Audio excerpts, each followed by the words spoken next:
hey. Hey, hey.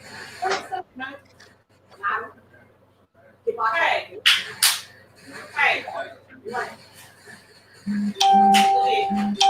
finna record, so I don't need all the loud voices. Stuff.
Hey, hey, hey. Hello. Hi, everyone. Welcome to another episode of The Size Up. I got the crew with me today. Wendy and Heather. And we just had to getting over Snowvid.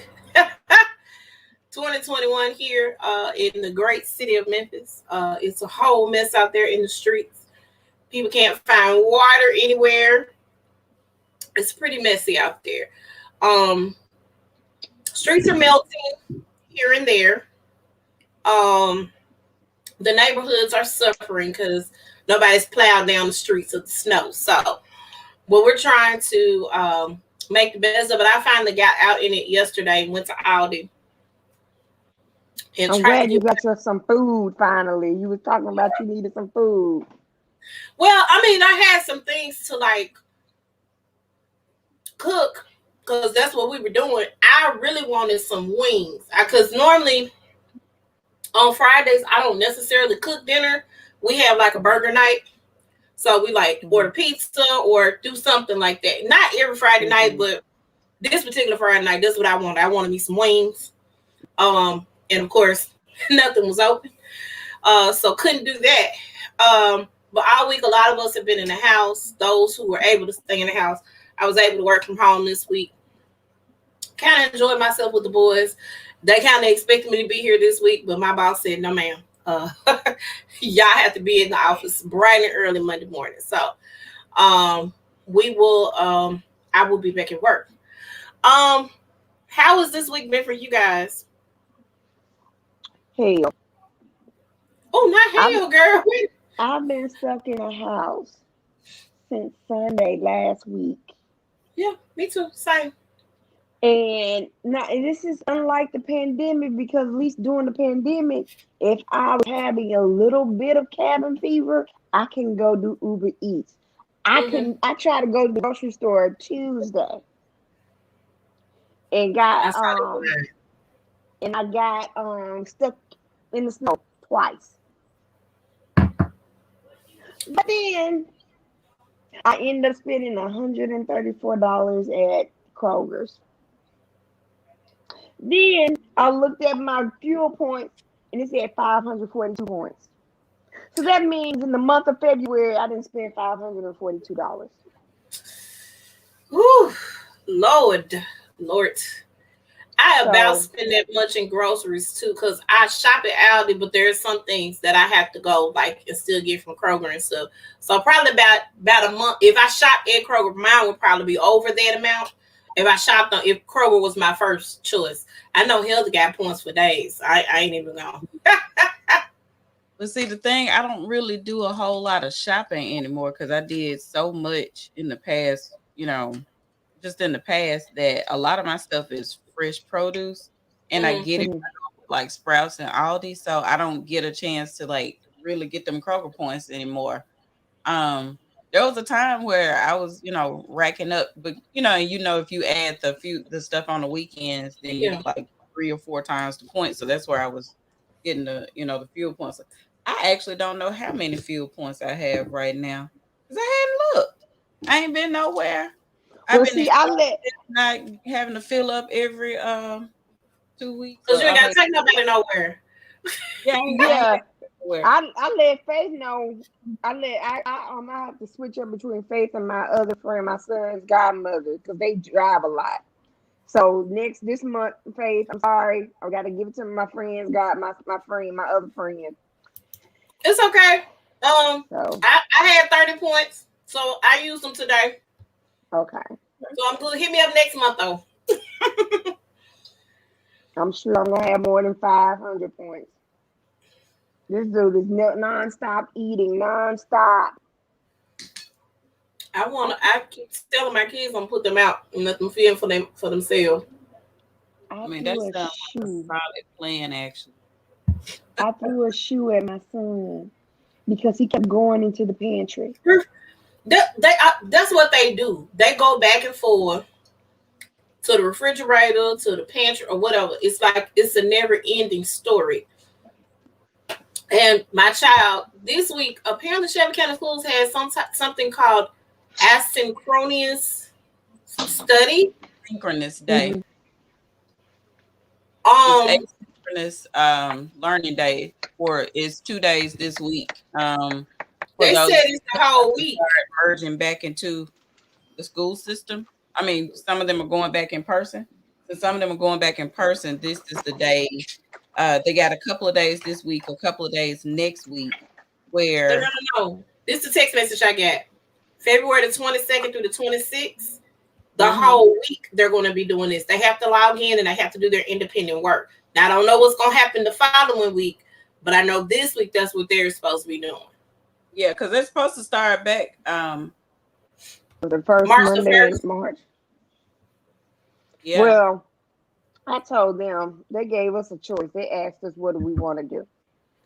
And so I asked my son, I said, do I need to send you to school, physically? Because, I'm tired of them calling me saying you're not signed in or whatnot. He said, no, Mama, I promise I will stay in school. I said, the minute I get another call saying you're not logged in, your butt is going to actual school. I'm tired of it. Now, I've been sitting here watching my kids log in, and I get a message that says they're not logged in. That's the thing. That might be a technical issue, though. Yeah, because it's like every day I'm looking at, like, especially my 3rd grader and 6th grader, like I get an absent thing from there every day, and I'm watching them in class, and I'm like, I'm not gonna keep calling y'all for this. So some of this stuff is, it's just not picking up through the system, and that's why I said this is not a perfect system. And I'm while I'm grateful for it, some of the teachers, depending on the schools, are really like sticklers for like they be trying to do tardy and stuff like that. I'm like, y'all, we at home. Everybody just trying the best they can. You really got time to click tardy because when you clicked on at 8 o'clock, everybody wouldn't click on. Really? Right. Really? I'm just over it. I'm over it. That's why I'm like, if I get another call, you just go and go. Yeah, because my thing is they keep asking, they kept sending the thing out. I never changed mine over to, in person. I never changed mine either. and the last time I didn't even see where the options were. So I was like, y'all already got, just know they ain't coming. They ain't gonna be there. Not. Jalen will be right here in this house. We ain't gonna be there. He ain't gonna be there. I'm not doing it. I don't see a plan. I don't know that they've put a plan in place to ensure me that they're going to be social distanced enough. So no, he won't be. I need to see a plan before I could even consider. But he has asthma, and I don't. This scares me because this is something that deals with your respiratory system. I don't need them type of problems in my life. So, no, I'm not. He's not going back to school. Well, and let me then also say, you know, and I really do sympathize with the superintendent, because this was not anything that he had intended on. oh no, he didn't want to do it. Right. But you know, when you got somebody messing with the district's money, like, you know, you're in a catch-22. Like, do you take care of, do you do, you know, what they tell you to do, or do you rail against the system knowing that you may not have the funding anymore? And I just think, you know, when you're looking at the legislators and everything, they have never been to this part of the state. They don't care, to be honest. No, they don't. They're constantly just passing things just to say, you know, basically they just forcing their hand because they like, well, y'all just got to do what we say. And I don't think that's fair to the students. I don't think that's fair to the teachers, not to the parents or anyone, especially when you know that your ass ain't coming over here to see what's up. And then them people that's the representatives in Germantown, stay your ass in Germantown. Don't worry about what we do over here. Absolutely. Because remember, you seceded from the school system. So since you did that, don't speak for us. You don't speak for us. And I have a problem with that, because it's like, you know, they'll just turn, just because you want your kids in the 3 schools or 4 schools that y'all got in y'all system, where you can control, you know, the classroom sizes more easily than, you know, the rest of the 100,000 kids, then, you know, go over there and stick to what y'all doing. Like how y'all tell us stay out y'all business when y'all want to do stuff. Stay out our business when we trying to make sure our kids are safe and protected. Because at the end of the day, they are never going to tell you how many actual COVID cases they have. Oh no, they're not gonna do that, because they don't want to close down school. And so, and you know, they don't factor in. They don't factor in any of that stuff when they make decisions for the larger school systems. I just have a problem with that. Yeah. Said, I took my, okay, so we got TL Faust here says, I took mine completely out of the school system. They're on a strictly homeschool routine via Acellus Academy. Hey, you need to send us that information. I don't like the schools in Mississippi, way behind where they should be academically. And that's the other thing. Like, you know, Tennessee and Mississippi aren't necessarily top in education to begin with. And so the whole losing, how people always saying, well, they're losing a lot by being in the classrooms or by being at home. I'm like, but y'all wasn't necessarily trying to change the system to where these kids could be, you know, competitive with other school systems anyway. So now why all of a sudden getting, you know, whatever, you know, and that just bothers me. It just bothers me on so many levels that we so worried about what Memphis doing over here, to the point that we don't even think about how is this going to affect us. And like they said, we have a lot of families that are multi-family households, and so or multi-generation households. So, you know, we have a lot of dynamics that don't necessarily affect the other parts of the state. And, you know, it really frustrates me though. But, you know, regardless of all of that, my kids are going to be at home. If for some reason they try to put them back into the, you know, in-person school, say in the next school year, which I really don't think, I think this virtual option should be the option for at least the next 2 years. And I feel like if I have to choose to have them fully in school, then I'm going to have to find a homeschool option, because I do want that right now. We know that those, you know, vaccines are cool and everything, but it's still early in the game as far as really seeing how effective it's going to be in larger crowds. So, and then they're not letting the teachers get them. Well, they let them have some over the last week. They said they had some first come, first serve things for teachers in the last week. But the problem is you're not going to get all the teachers to sign off on that. And then you got a lot of teachers with health issues. So even with the vaccine, they still putting themselves at risk, you know, just to be there. They have to pay. So yeah, I have a problem. I have a whole problem with that. And then the kids, I know they just did. My son is in 10th grade psychology. He took personal finance in 9th grade. See, that's what I'm saying. Yeah. I might need to find out about that. Homeschool, so I know somebody that put their kids in homeschool, and then we're gonna get started on these topics. Homeschool allows the kids to deal with where they are on their level. So it's a little different. Like I said, I know somebody that had all of her kids. She just was a mother and she homeschooled her kids. She did some other stuff, but that's what she did to make sure that her kids, had the tools that they needed. And her oldest child actually was taking classes at Christian Brothers, if I'm not mistaken, and she was just 15 years old. She graduated early, those types of things. It allows you to allow your kids to do things on the level that they're on, because sometimes I feel like in certain situations, and nothing against the optional school program, nothing against the AP program, but sometimes some of these kids are smarter than those levels, if that makes sense, and can actually do the work. And I know there are some programs where they have my niece is at Middle College High, and it's not what it used to be back in the day. But my niece is at Middle College High now, and she's taking some college courses, and she's I think a junior or senior in high school now. So we do have some programs that foster that in our school system, but that's not an option for all of the students across the board in the school.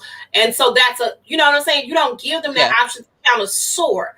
It has to be regimented. It has to be on this time, which is why I like private schools personally. I just do. If I had the money to send Jalen, he would be going virtually, of course. I'm like, hey, can we do this virtual thing? Because he got asthma. But if there was an option for him, but if I had the money, that's really where he would be in private school. Because it's a different level of learning, and it's not so by the book. We got to do this. They have the opportunity to kind of think outside the box, and we don't get that with our school system, which is unfortunate. Yeah. So, now Madison, my oldest went to Germantown and graduate with college credit.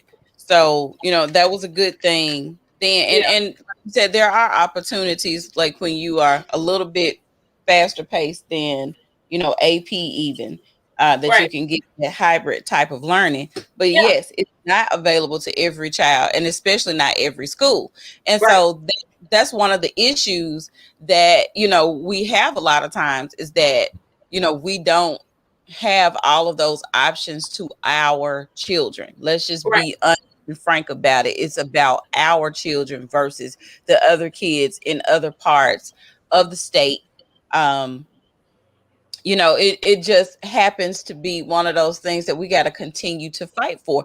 And so again, when you're talking about trying to compare apples to oranges, different school systems and stuff, we got 100,000 kids in this one school system, and you're trying to apply the same type of approach to their learning versus what you got with all these smaller counties and these smaller school systems. It's simply not fair to our children. And definitely I'd like to see some changes. I hope that Superintendent Ray, my thing is I like the fact that he didn't back down. Like, he not stay, but I'm glad that he didn't back down. But what I'm upset about is that we don't have enough voices on this side that rally behind him so that we can say that this ain't gonna work. This just simply ain't gonna work the way that y'all think it's gonna work. And everybody always takes that whole, well, maybe you should just do it anyway. But I mean, put your kid's life on the line. Do that, and then you come back and tell me, are you willing to do that? Because I'm not willing to put any of my kids' lives on the line, especially talking about my little baby that could have started like Head Start this year and all that kind of stuff. I wouldn't put her in that system, and I doubt if she's going to pre-K next year because I just don't trust it right now. Right. So I work at Northwest, and these kids are nowhere where they should be academically. Some have never been introduced to basic algebra, and that's a problem. Absolutely. That's a whole problem. Yeah. That's a whole problem. Wow. All right. Well, welcome to America. Uh, This is America. this is Don't put your sleep in America. on. Right. That's what I hear. This is America. Yeah, because that's how we are. That's what our system is, and hopefully, with the new administration, hopefully and prayerfully, the Department of Education can work to undo some of the mess that has been done, and they can do better, because it wasn't that it was fixed before the previous administration. It was kind of not good before then, but hopefully they can make some type of effective change to make sure that everybody's on the same level playing field. Right. All right, let's get in these topics. All right, let's get into it. Let's go ahead here. We pull up the slides. There we go. So we're going to give some shine today to the winner of the Australian Open. She beat Serena. Oh, Naomi Osaka. She won the Australian Open. Let me tell y'all, let me say this. I love that she did this. I feel like it's bringing in a new generation of that love for tennis. What I hate that Tiger Woods did not necessarily do for the sport of golf. I mean, he's good. He's awesome. Mm-hmm. But what I hate is that there was no type of, like, I mean, black folks started watching golf, but like there was no type of, I want to be Tiger Woods when I grow up. You know, that wasn't there, because, you know, that wasn't something that you saw on a regular and consistent basis. Right. You got Serena, you got Venus. Girls are looking up to them. Let me come on and let me try to play. Let me do this. It's another young lady that's black as well. Is it Coco Gauff? Am I saying her name right? I think she's also a tennis player as well. She's black and she's awesome as well. But they looked up to Serena and they looked up to Venus. So to get to the point to where, hey, I'm going to play my idol. Oh, that has to be amazing for her. Not only did she play her, she beat her. But the other thing, Serena was in tears. But let me just tell you, the best thing I think about all of this is how Serena handles it with her. You know what I'm saying? You can tell she's passing the torch on to her. Of course, she has her own goals and she wants to win and everything, but she's gracious about, you know, saying, hey guys, this is your winner. You know, like how she did the first time that she played. It was like she won. Yeah. Everybody was dogging that baby. And Serena was like, no, this is her moment. We're not doing this. And I think that as the person that everyone looks up to, as you know, especially when you are the person that that particular person is looking up to, and they actually get to meet you and be in real time work with you, and you tell the rest of the world who feel like, you know, you are it, that you can pass along and say, you know, this is the person y'all need to be rallying behind. I appreciate all of that. Rally behind her. Now, in the same breath, I remember Nike had that whole I Am Tiger Woods campaign for a minute, but that's about as far as it was taken. There wasn't a next Tiger Woods to look up to, I don't believe, at the time. No, but I think also because that sport, not saying that this sport is, because this sport is predominantly a white sport. Let me say that right now. But I think the difference in this situation and the difference in his situation is, number one, Paul Tiger, you know, thinks he's Caucasian. That's number one. Number two, right. Number two, not only do he, in his mind, I'm Caucasian because, you know, I got all these different mixtures of whatever. He had a lot of scandal behind him, if that makes sense. So passing on of the torch, although he came back, he had a full-on redemption story.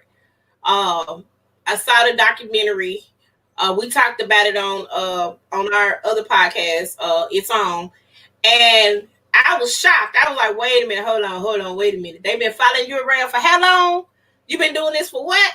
And you just thought you weren't going to get caught. And I'm like, at the end of the day, brother, your color is black. I don't care what kind of color you done came up with, you done created in your head, but you still colored.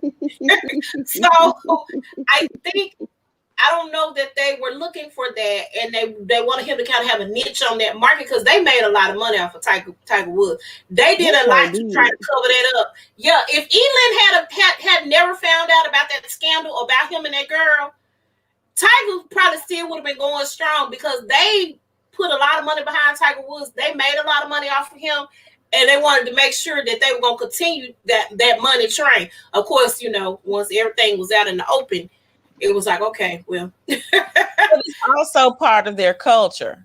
That's something that you definitely have to not necessarily accept, but you do have to appreciate the fact that that's part of their culture in the golf world.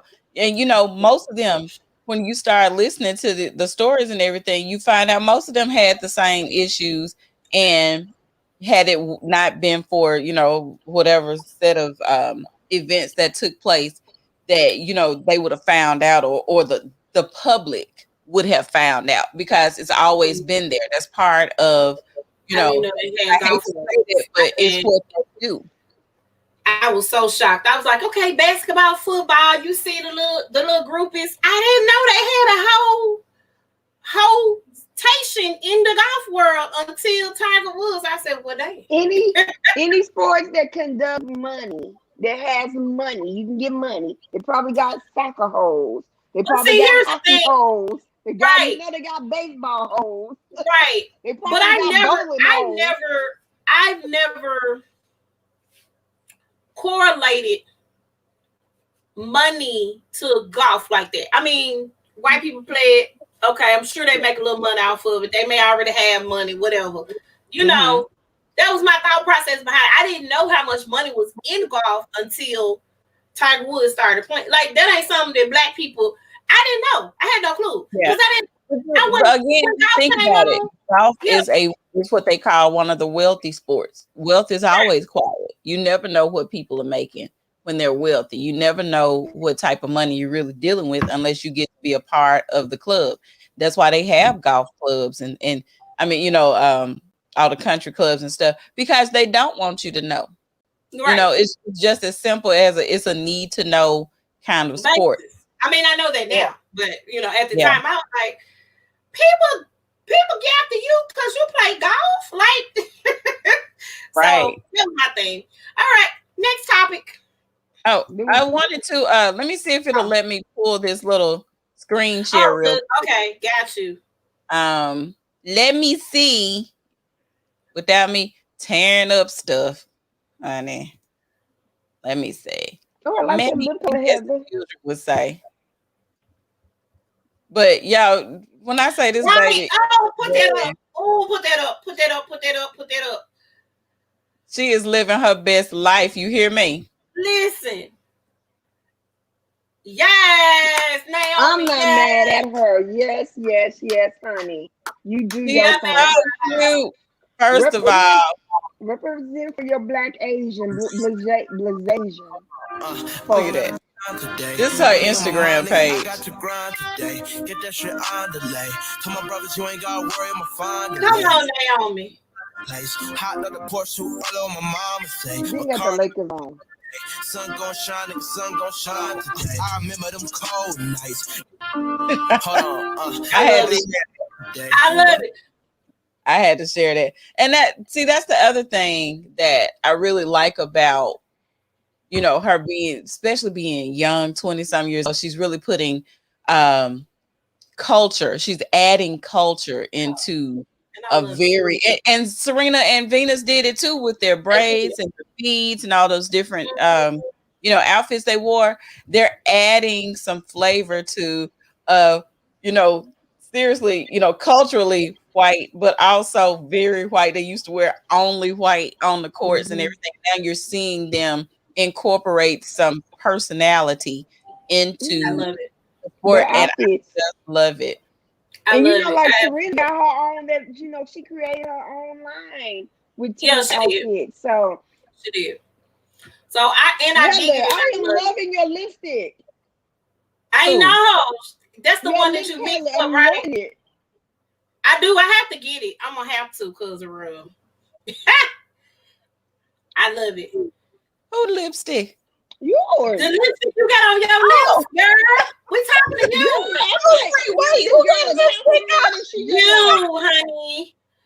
I keep it pretty, basic with my skin tone. That's normally what I do. I stepped outside of the box the last time we did the review crew, but you be mixing it up, and I love it. I love it. I love it. I love it. Yeah, I love it. I try to I can never find the colors that I want, so I just go ahead and put 2 or 3 together until it gets to the rich colors that I like. Yeah. It's nice. I'm like, look at them lips flipping. I know. All right, next topic. We ready? All righty. That's why I say we be acting a whole fool sometimes, but we do. But let me pull up this next one. Share screen. Come on, share with me, baby.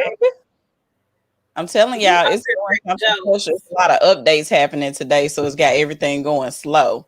Okay, here we go. All right, reality. This shouldn't take long. But it might. Y'all got your own show. Let me be the timekeeper. We 36 minutes in. Okay. So Belle Collective, nothing new really happened this week. We haven't talked in the last couple of weeks, so let me just really give you a rundown, okay? We thought Letitia was never gonna make this announcement about this project on Ferry Street. Yes. She did. Praise God. At another brunch that she had where Marie showed her whole behind, and the white girl named Kaylin that hangs out with Antoinette. So their entire brunch. Don't forget, not just a brunch, an emergency brunch. Emergency brunch. Something that you could have really sent in an email, because I didn't feel like you had to have a brunch for it, but that's what she does. She does brunches. So I ain't hating on it. Okay. So her husband also is giving her some friction because she's trying to work on this project and get this done. Then go ahead and get these investors together so they can go ahead and put in on it. And husband, like, you ain't taking care of me and my business. Okay. Also, Tambra, she's trying to have a baby. Are you talking about the one that talks like this? Yes, the one that over enunciates all of her words. Yeah. Pink lipstick. Yeah, and where's that pink lipstick, girl? I need somebody to tell her there are other colors in the rainbow. Okay. They got a hold of that paparazzi. That do better for your. She what you say? What you say? I said she saw a Mary Kay consultant that had that paparazzi pink and said, "I got to have it. I got to have it."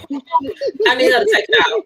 So, but she's trying to have a baby. She's having some female problems. Somebody said her hair and her TL said her hair and makeup hurt my soul. It does. All that makeup hurts me. Hey, Tasha. So yes, the hair and makeup is wrong on every level. Marie, we found out Marie has lupus. We are too, girl. We are too. I think we should just write them left. All of 47. She is all of 40. And a half. And a half. And a half. So how old is the girl? How old is the one that's trying to have her baby? Like her 40s? But now, she's saying that 40. That's what she said. That was the first thing that she said out of her mouth is that, can you believe I'm turning 40? And I was like, no, because I think you're turning like 48, maybe. Like, I think you look like a young. You look like 50. I think she looks like a young 55. Like, seriously, she doesn't strike me as a 40 anything because of the way she carries herself, the type of makeup she wears, the type of hair that she has chosen to wear. And she could well be, 40, but she carries herself as a younger, willing, older person. You get what I'm saying? Like a youthful 50 something. But all of them, I can see that you look bad. All of them, their makeup looks too cakey. So let me say this. Hold on, time out. Because what we ain't gonna do is this. Because Real Housewives started off like this. The Mayor to Medicine started off like this. Every time a show gets of her love and hip hop, Jocelyn didn't look like what Jocelyn looked like today. Let's talk about that. Like, let's be real. Kevin just went and got her some veneers so she wouldn't look like what she looked like. Right. All of the shows, I'm talking about Love and Hip Hop, look real like budgeted Family Dollar-ish when they first came out. Like, let's be real. First season, they don't get all the glam teams and all that stuff. They don't get that. They don't. So, it does look bad. Like Antoinette, I love her dearly, but I need her to do something else with her hair. That's bothering me. It's irking my soul. I feel like they just don't know what to do because they've never really addressed it. Marie should be the nicest person in the world because lupus is no joke. It is not. So that's the thing. And she is being disrespectful as hell. Oh my God. So she has lupus. We just found that out. Antoinette done saged her house. And then this girl right here having problems with her daddy, her granddaddy / husband. So let me say this. So let me say this. I'm finna do a shameless plug real quick. We review Belle Collective in its entirety. Love and Marriage, Huntsville, as well as Married at First Sight. Oh my God. I would be included in the Married at First Sight because I was like, I'm tired of them. First of all, I'm tired of Married at First Sight. Like, I want to walk away from this season. But we can't because we gotta review it. I'm tired. This is what I need y'all to do. I need y'all to follow. Well, we ain't got no. Do we got a page for them to follow us at? It's just Heather's Passion Academy because follow Heather's Passion Academy. Because it wasn't supposed to be all of this. It wasn't. We done just made it bigger than what it was supposed to be. It was just supposed to be. I was just supposed to be just recording, reviewing, popping things and we up. Turned it into a whole production. And this ended up being a whole different situation. So follow Heather's Passion Academy. That's where you'll be able to find the review crew. And we're going to break it down. All of these three shows, Belle Collective, Love and Marriage Huntsville, as well as Married at First Sight. I said, I'm going to walk away from Married at First Sight in one more episode. I think, well, I ain't going to say that. Well, Let's move forward. It's Chris and the Hunkers for me. You said what? It's Chris and the Hunkers for me. There's so much drama going on with that. We'll talk about it though. Make sure y'all tune into the review crew. Okay, so we heard about the rumors. We heard that it was gonna be featured on the show. Kim officially filed for divorce February the 19th, 2021. And I care because let me say this. I'm concerned about Kanye because we know Kanye got some mental health issues, okay? That's where my concern lies. Let me also put this out here. And I don't know how Kim's going to be with them kids. Let me tell you why. I saw a picture that was posted on Instagram. I don't know if it was taken down, but 2 of the kids was on the counter by a pot that was on, literally on. I'm seeing the fire burning under the pot. The other 2 kids doing something. I'm like, baby, where you at? Are you taking pictures of your kids doing this? That's too hot. That's too close to the stove. I don't know how she's going to be with the kids. I need her to get some good nannies that's going to watch them kids because I'm concerned. Okay? Let me say this. Because I know everybody, y'all don't care for Kim. I know. But it takes a lot to have to deal with someone who has mental health. Oh, no. I understand why she did it.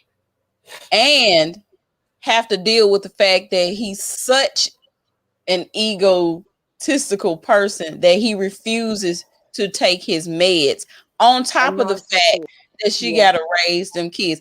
I believe several things here. First of all, she's just damn tired of him. She's tired. People, lasted longer than I thought it would. Failed relationships. You say I'm unbothered about her, but I hope he doesn't go after the deep end. That's my only concern at this point. But I think it was too much for her at this point. We got these 4 kids. We're trying to raise them. You won't take your meds. So that means I have a 5th child I have to run after. Then I got all this other stuff going on. And, I think a lot of times that, we just don't know when it comes what they going yeah, through. what's going. So, I'm just I'm just sympathetic to the fact that she, looking at it from a mom's point of view, I wouldn't want to have to deal with all my kids and a spouse that has a whole lot of mental issues that they refuse to acknowledge or just refuse to get help for or treatment. And now, so let me also say this. Let me also say this. I kind of feel like it's a little bit of karma. And let me tell you why. Because she divorced that other dude in 72 days. She was messing with Kanye West at that point in time. That's all I'm going to say. I'm going to leave it at that. Just like I feel like Chloe, that's your karma. You was messing with that man when he was with this whole other woman. You was messing with that man then. And then he turned around and cheat on you. And cheat on you with somebody close to the family. Where he was cheating with other people before then. But still, I kind of feel like I feel for her because of that, because dealing with somebody with mental health issues is a lot. At the same time, ma'am, I'm a strong believer in karma. I just am. But the karma about the 72-day marriage, though. Well, but I don't. For me, I don't see the correlation. She was messing with Kanye West while she was dating Chris Humphries. And while she was married to Chris Humphries, she went down the aisle and was messing with this man. Do you understand what I'm saying? She was messing with Kanye. She was messing with Kanye, and Kim was getting it on behind Chris Humphries' back. And see. That's a story I've never heard. I just understood it was a 72-day. Like, whoops, made a mistake. Tell you what, let me send you some papers. No, she was. Kanye has always said that was her dream girl. The reason why him and Amber broke up was because he was messing with Kim Kardashian. I'm just saying, karma, it's a bitch. Comes back. See, now, I would think it'd be karma, like if she found him with somebody else. That would be karma. I don't think karma has a particular way of coming back. Sometimes we get our karma through our kids. I'm just saying. And I guess that's where I'm having the disconnect for me, because I'm like, I just think you left this man over here. Now keep in mind, I wasn't feeling their relationship. Let me just say that. So why she walked down the aisle with that guy, I do not know. But sometimes the grass ain't always greener on the other side. That's the point I'm making. She probably thought, "Ooh, Kanye West, okay. Let me go over here and see what's going on with him." And you get this whole ball of crazy. That's all I'm saying. And you didn't really realize how deep it was until you got in it, if that makes sense. Now, I can see that being a surface type of relationship that you kind of think that. And then I also go back to this is what happens when you go solely on the passion part of the relationship. You really don't go any deeper than the passion. Like, it's all fast, it's all good, it's all hot. But when it burns out, it burns completely out, and it leaves very much everlasting, marks on everyone. So I can see that portion of it. I guess for me, I just don't get too much into it because I know how these celebrities are. They hot one day, they cold another day. And these relationships don't last but 5.5 minutes, no way. And they already have clauses and things set up. So it's very rare for me to actually believe that celebrity couples are there to do what they say. So when they start talking about infidelities and stuff like that, I'm like, y'all was doing that before. I mean, my thing is when you start involving the children in it, and now these children's lives have to be blown up because of all this. That's where I have the issue. So, I'm like, y'all okay, y'all cool, y'all not together no more. Oh, well, amen. Then. Yeah, gotcha. All right, next slide. All right, Strippergate, after 1,500 episodes of Real Housewives of Atlanta, Strippergate is finally here. So this is where the disconnect is going to happen. And let me just be clear. Bolo has already put on the show for the ladies on this last episode. Okay. He already showed his third arm.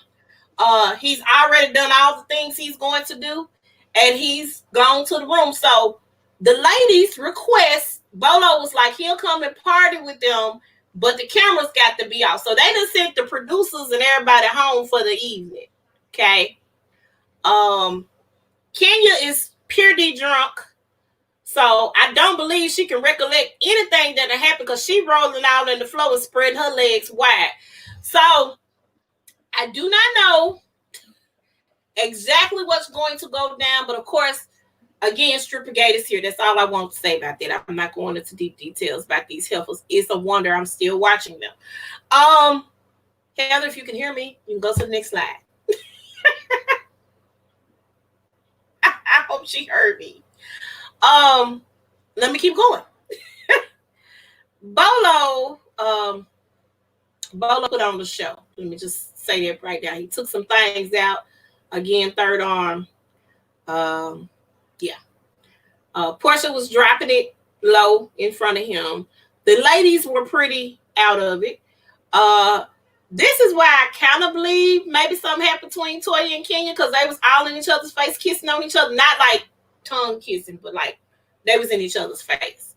So I don't know. Maybe something did happen between them two. We're not sure. By the way, Candy's really hot with Toya right now. Like, she done put Toya on ice because Toya has come to town and hung out with Kenya when she was only introduced to Kenya, but they're like the best of friends. But Toya was Candy's friend, and Candy done got stood up 3 times from what I can tell. So she done put Toya on ice.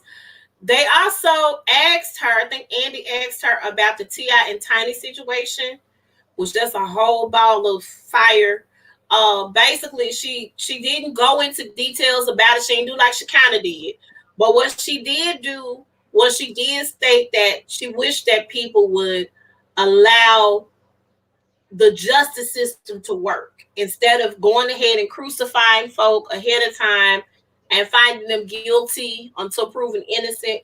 She wishes that people would do the innocent until proven guilty. That's all she said about that. She, like I said, she ain't going to Shekinah mode and talking about how the girl done found folk for them and all that stuff. She didn't do that. So, Heather?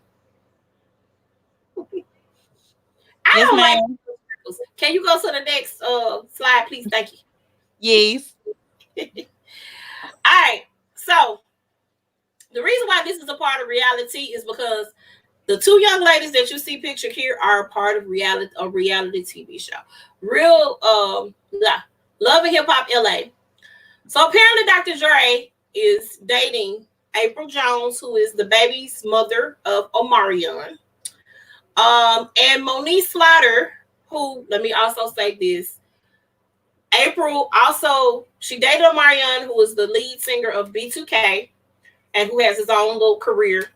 But she also dated his bandmate or group mate, Lil Fizz. I don't know why you still call yourself Lil Fizz. You're a grown man now. But at any rate, she started dating him. They broke up. So now she's dating Dr. Dre.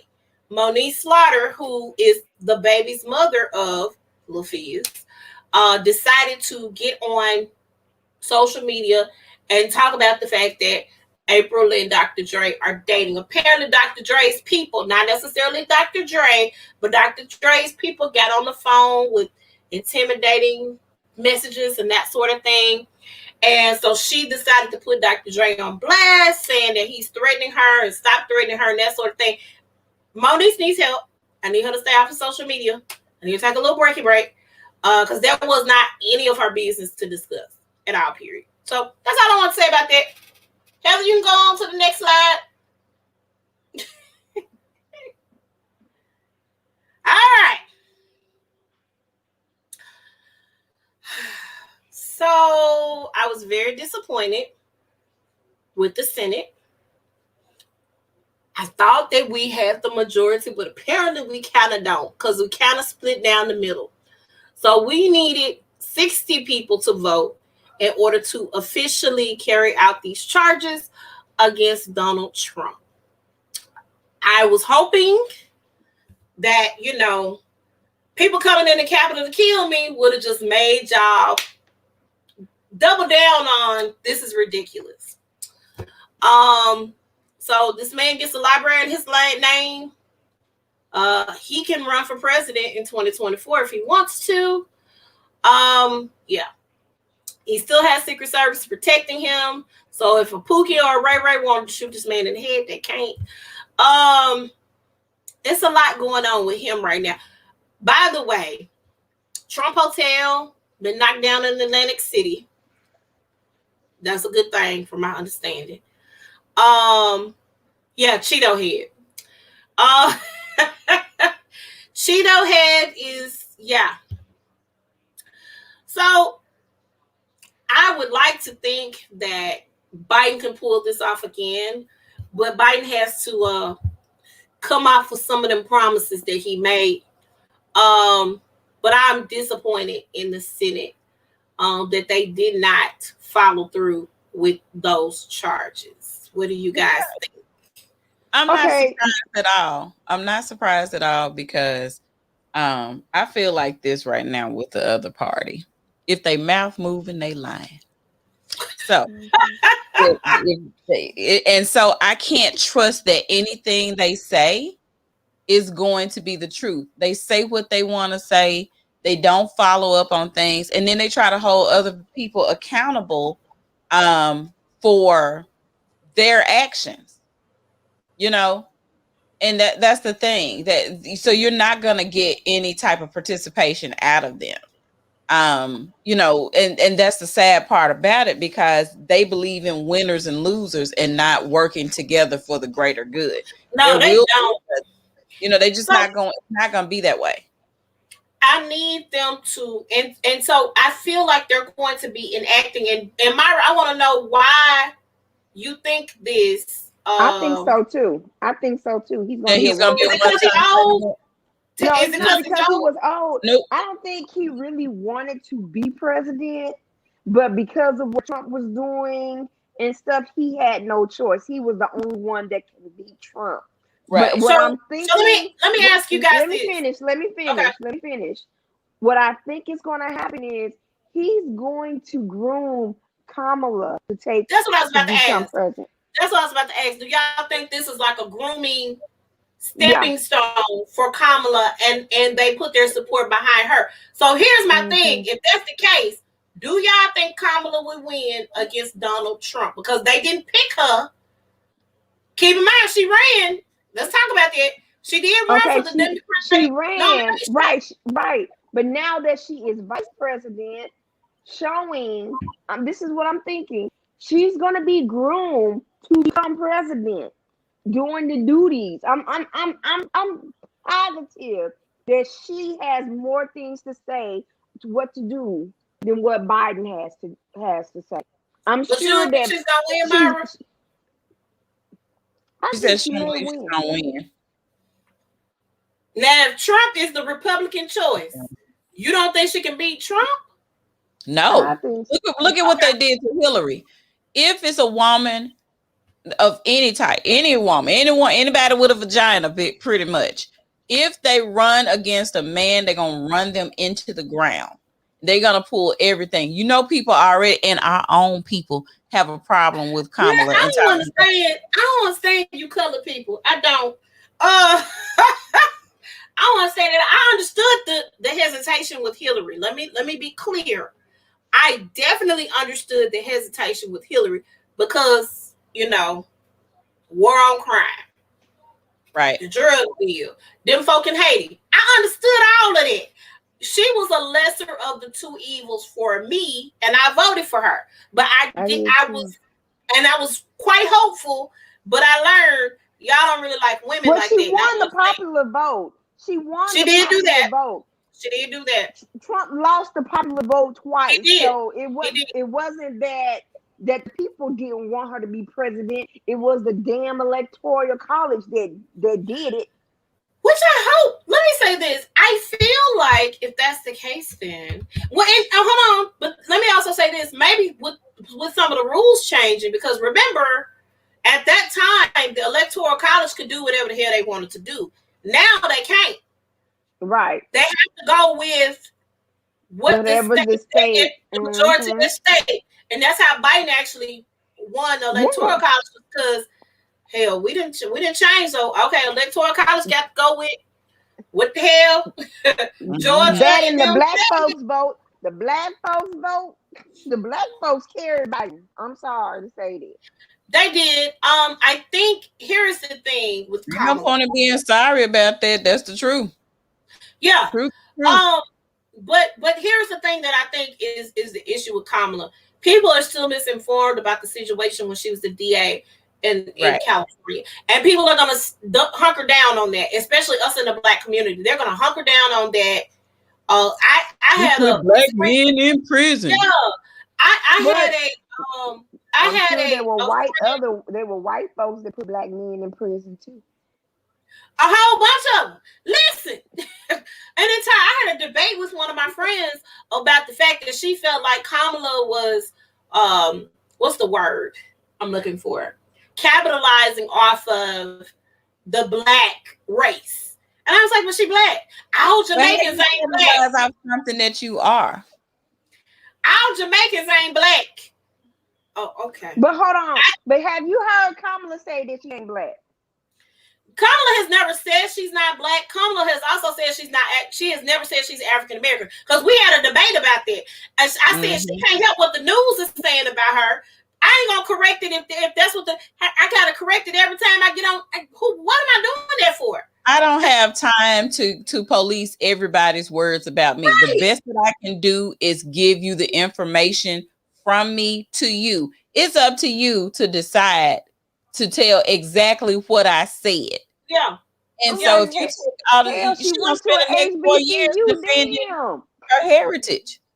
She'll spend the next 4 years. They don't care that she's an AKA. And that's the problem that I have with it is because she girlfriend black.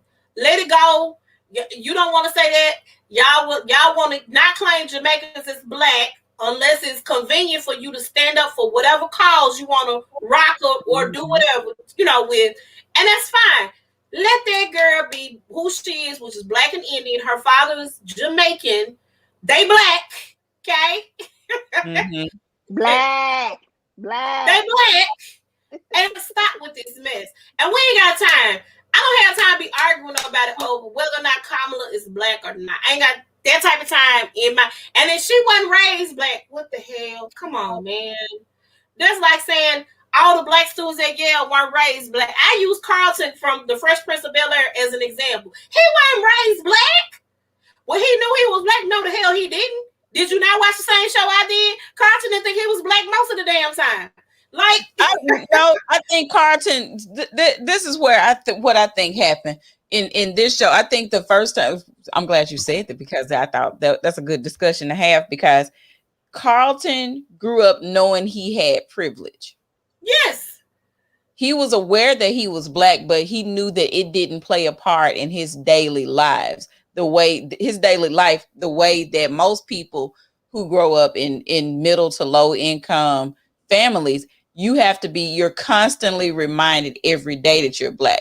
They had enough privilege because they were in exclusive neighborhoods and schools that they didn't have to deal with it because money was most important in the circles they ran in versus and prestige and not, skin tone and skin color. So I think that episode, what y'all remember the episode when they got pulled over by the police? Yep.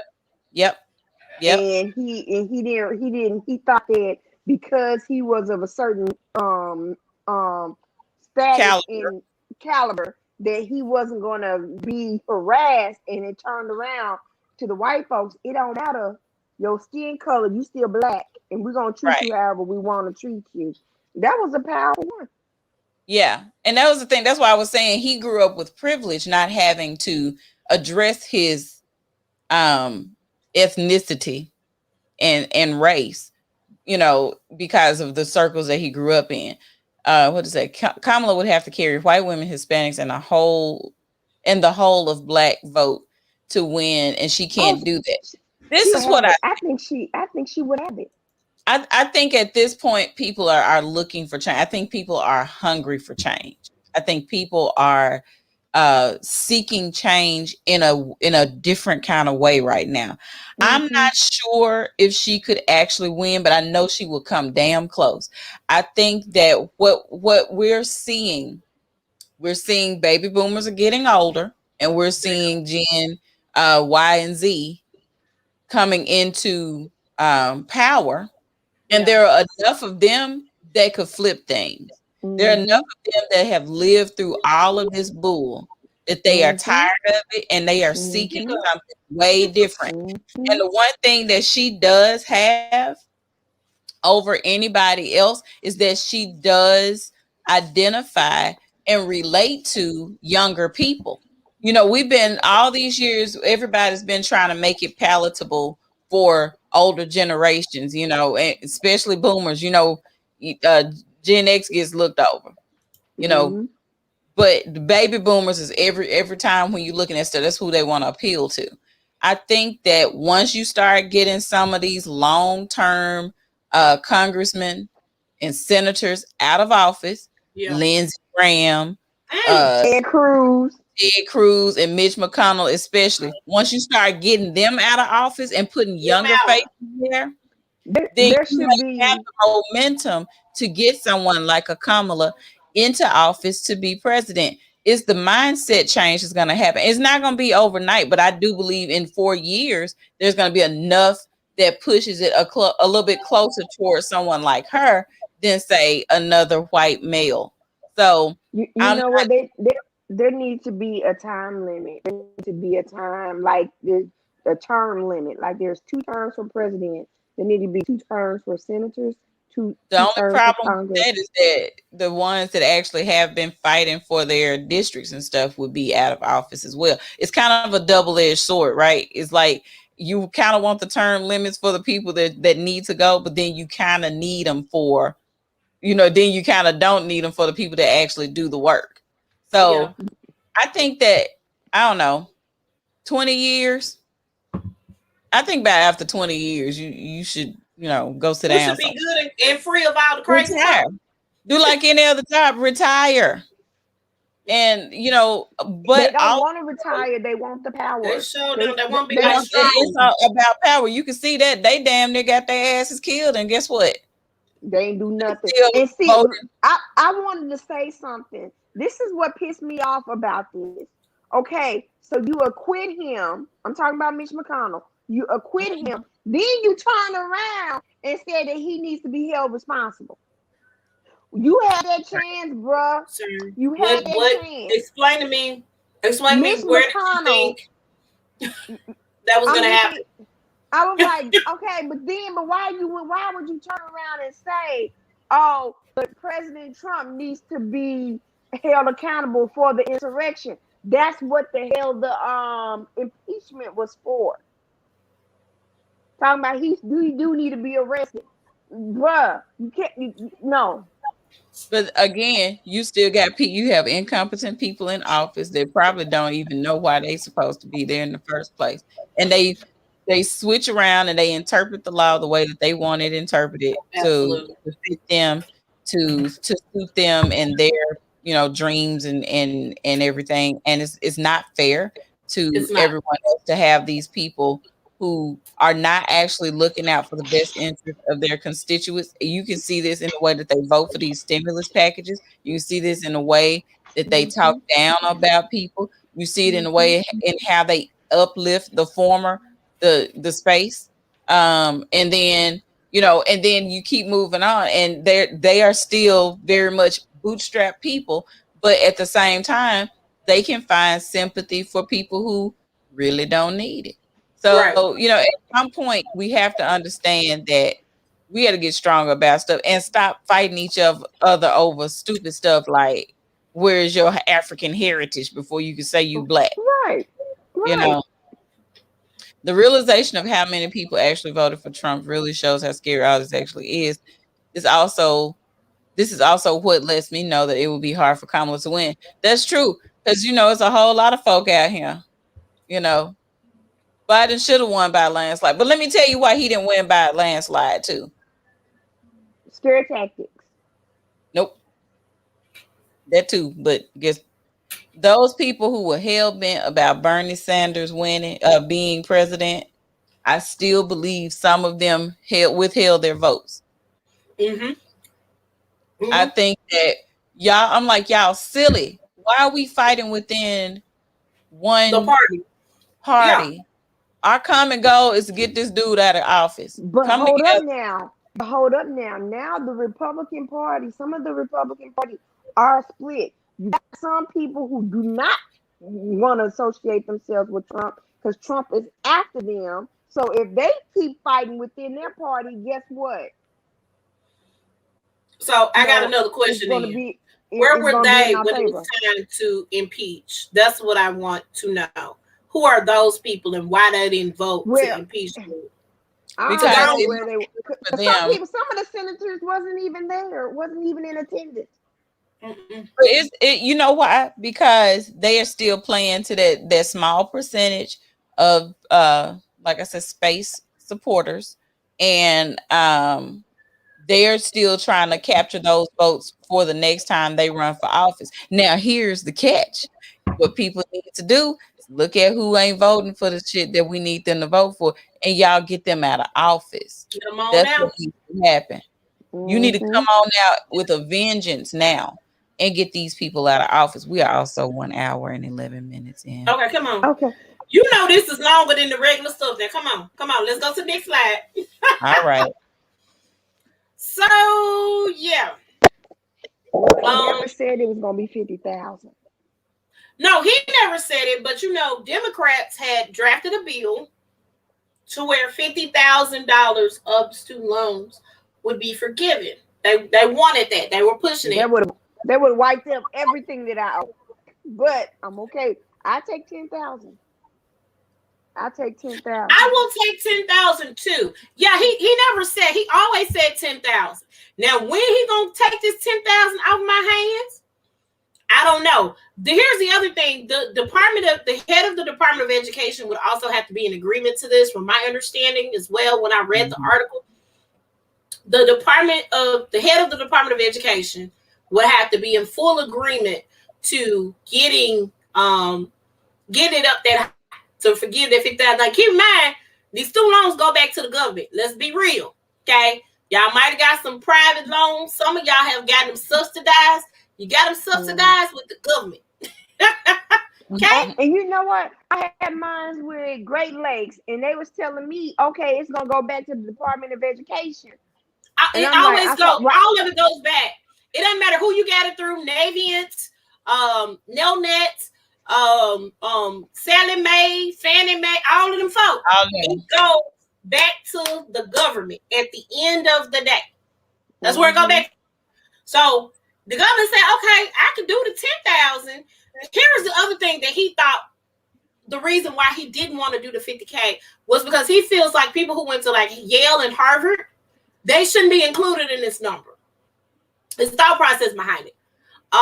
He said he feels like they should be able to take care of their own student loans, so there would be a little bit more. What's the word I'm looking for? They would have to go through a little bit more red tape to get to the end result of forgiving the 50K of loans for the right people. Because just like with the PPP loans, I'm gonna use that for an example. Ain't no way in the hell. What's the steak restaurant that got the Ruth Chris. Mm-hmm. Y'all got 500 employees all over the country. What you mean y'all need the PPP? Folks was still getting steak during the pandemic. Like, stop. See, but that's the government fault for allowing that stuff to happen. That you want to penalize everybody else, but correct. It's nice with the amount I help people like me. I hit the federal cap. My undergrad, along with 60K, I now have 2 masters and 45 hours into a PhD. That's what I said. I can't even, if I had to use student loans, I'm not going to be able to complete a degree right now. I'm capped out. Right. I mean, and again, it helps the average person that just went to college. Now, keep in mind, I might be right there with you, TL, because let me tell you why. Because I'm the person who wanted a master's degree, and I done tried to get a master's degree I don't know how many damn times. Mm-hmm. And every time it didn't work out for Faith. I'm talking about I got 3.7, 3.8, 3.9 GPAs, and then some major event in my life happened, and I got to pull out of school. And so I had not Marley. I had what's the one next to it? Miranda. That was the last time I tried to complete my master's degree, and I was like, you know what? Maybe I don't need it.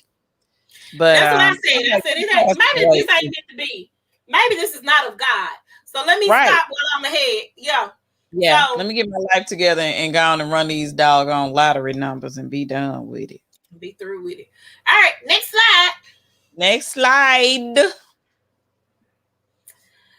So Eddie Monster decided that he was gonna leave his constituents in the cold in a lurch and gone to Cancun. Let me tell you about this. This is what makes me mad about this. It's the hypocrisy of it.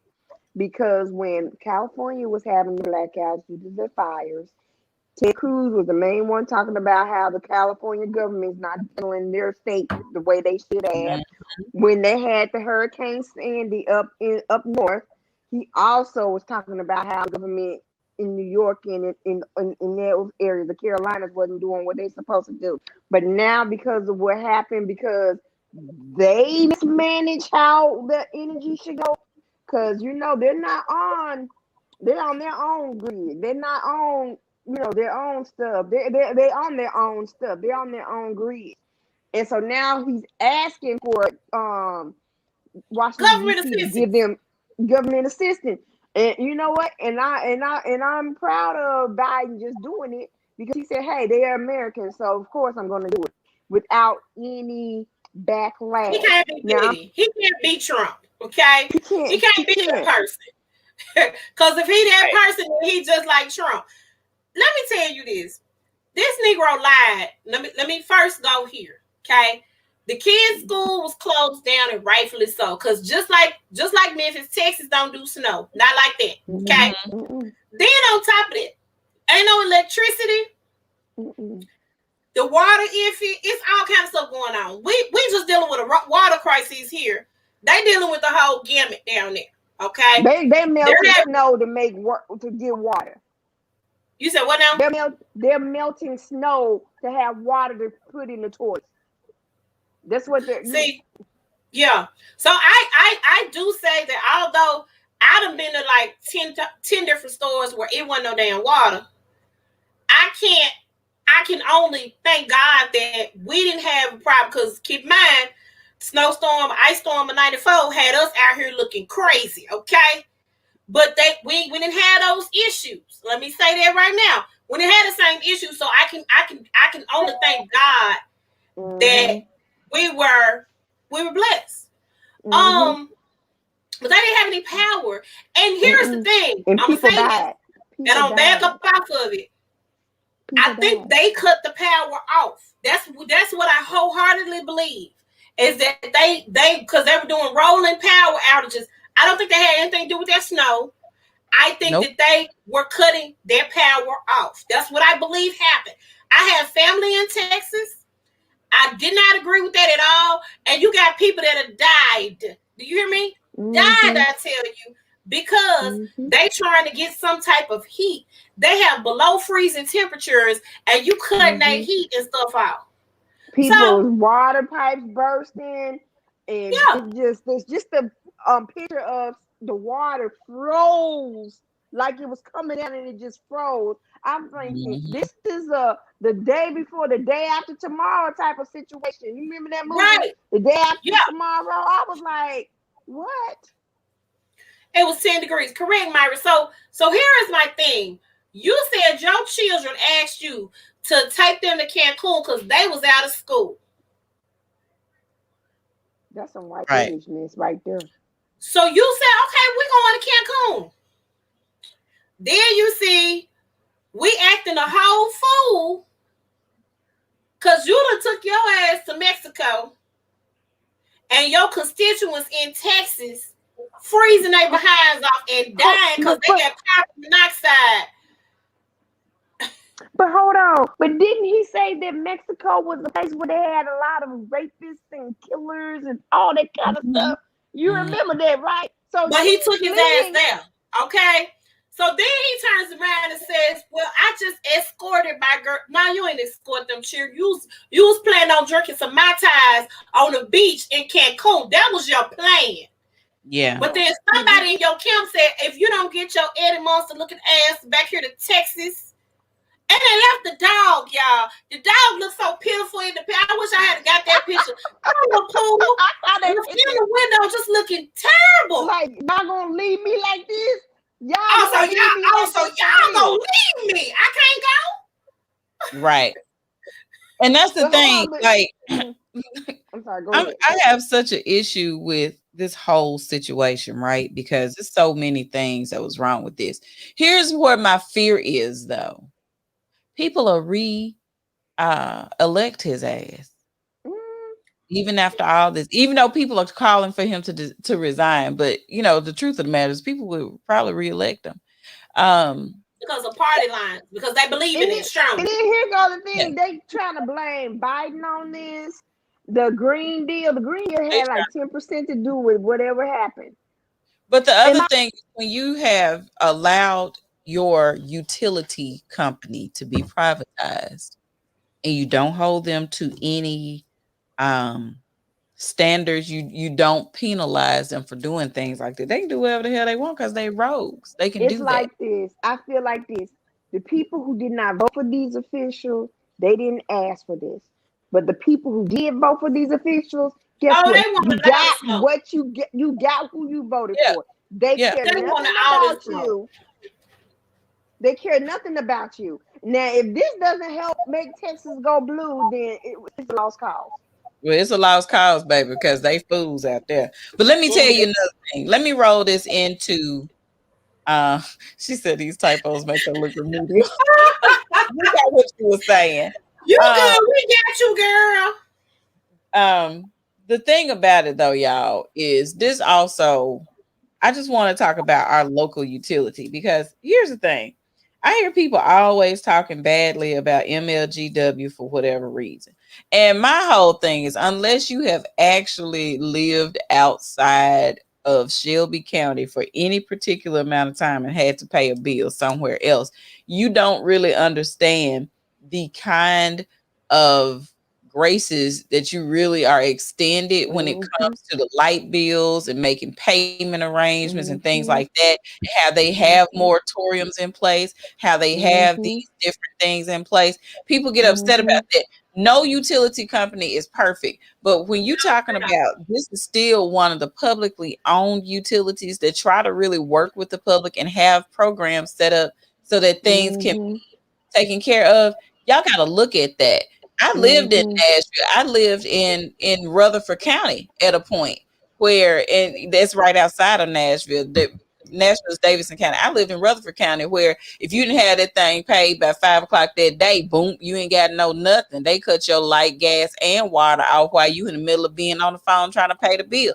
They didn't care.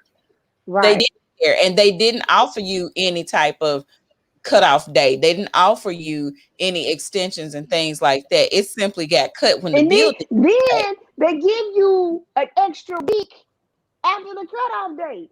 And then guess what? When you have that, you still can call and say, I need to make a payment arrangement. And that's the thing. If you pay your bill when they tell you to pay it, you get to carry a floating up to $3.99, depending on how good of a customer you are. Y'all got to look at the good stuff. And like I said, I've lived in, it's a lot of places. I do because of the rates.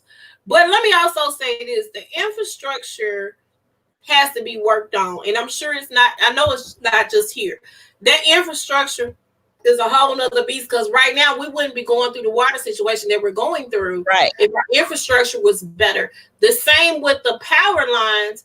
Sometimes every time we have a storm, just a regular thunderstorm, half of the city is out of power. You know what I'm saying? I pay you a whole lot of money. You mean to tell me you can't take a portion of this and put it towards the infrastructure fund like they do the building fund at the church? I'm glad that let me say this. I'm very glad that they give us every opportunity because I've lived in Mississippi and I've had to pay a bill there. And yeah, they need their money when they need their money right away. Okay. This the day pay it or else it's gonna get cut out. At the same time, their rates are, to me, are better. I'm just gonna keep it real. Because the thing with them being able to control that on the public level is they get to charge you whatever they want to charge you for that. But now we're talking about Mississippi and Tennessee, though. You got to remember they have to be competitive. They have to fight with TVA, and whatever TVA is charging everybody. I get that. No, I understand that. I got you on that. I do. Yeah. Wholeheartedly got you on that. So what I'm saying is there are some good things and some bad things about both situations. Either way, infrastructure. If you're looking at somebody in the city or in a town or a county, then their message is infrastructure, that's who we need to go with because it's time out. There are old power lines in Whitehaven that I promise every time it's a little rain, they out of power. It just goes out. Yeah, that needs to be fixed because they're still on old power lines from 1952. You know what I'm saying? But have y'all heard about Texas? They got bills. It has $10,000. I heard that. $10,000. If my bill was out, I need a whole credit. Okay. In fact, y'all need to wipe that last month out. Just go and wipe it out. Y'all take the loss, baby. That means when you get go and take that loss, then you get your little kickback anyway. Leave these folks alone, get it and move on. But the thing about it is, and that's the thing. And I believe they had a live yesterday. MLGW did a live over the weekend. They were talking about, one of the things that they're really working on is that infrastructure and everything. We understand Memphis has a tendency to drag their feet, just Memphis as a whole, when you're talking about our local government and everything. We tend to drag our feet on a lot of things that we should have, worked on. Memphis, as much as I love my city, we all know Memphis don't like to be progressive. We got a whole lot of status quo folk. We like folks that I like the same people. I like to do the same thing. Why y'all changing stuff? I don't like this. So it's hard to move forward when everybody always complaining about every little thing. And then you have to look at, again, this is about voting for those interests that help the greater good or the better person instead of always trying to vote for the most popular person. Right. We have to start looking at that and hold people accountable. And then when they don't get it right, guess what? You vote them out of office. We sit there and hold on to the same ass people talking about, well, I don't know this other person. Well, hell, give them a chance. Give them an opportunity to make a difference. If you don't allow them to have the experience, like that don't make any sense. Yeah. So, do that thing. I'm really looking forward to, MLGW making other changes. Like I said, they went from doing 5-month deferred billing to going to a 12-month deferred billing just for the COVID thing. And that's something they said they're going to keep now. And it really helps when your bill has, doubled or tripled due to the amount of people that are now at home, and so, yeah. Are there quirks? Are there things that need to be fixed? Absolutely. Do they need to really, work on some other ways to help us save money? Sure. Yeah, sure. Do I feel like in certain neighborhoods that there may be a difference in charges? Yeah. Like I said, I would love to move from this house because as much as this has been my family home for the past, 10 or so, I guess 10 years, this house is old and it's drafty, which means that my bills are higher. So had I invested in a newer home, I wouldn't have the bill that I have now.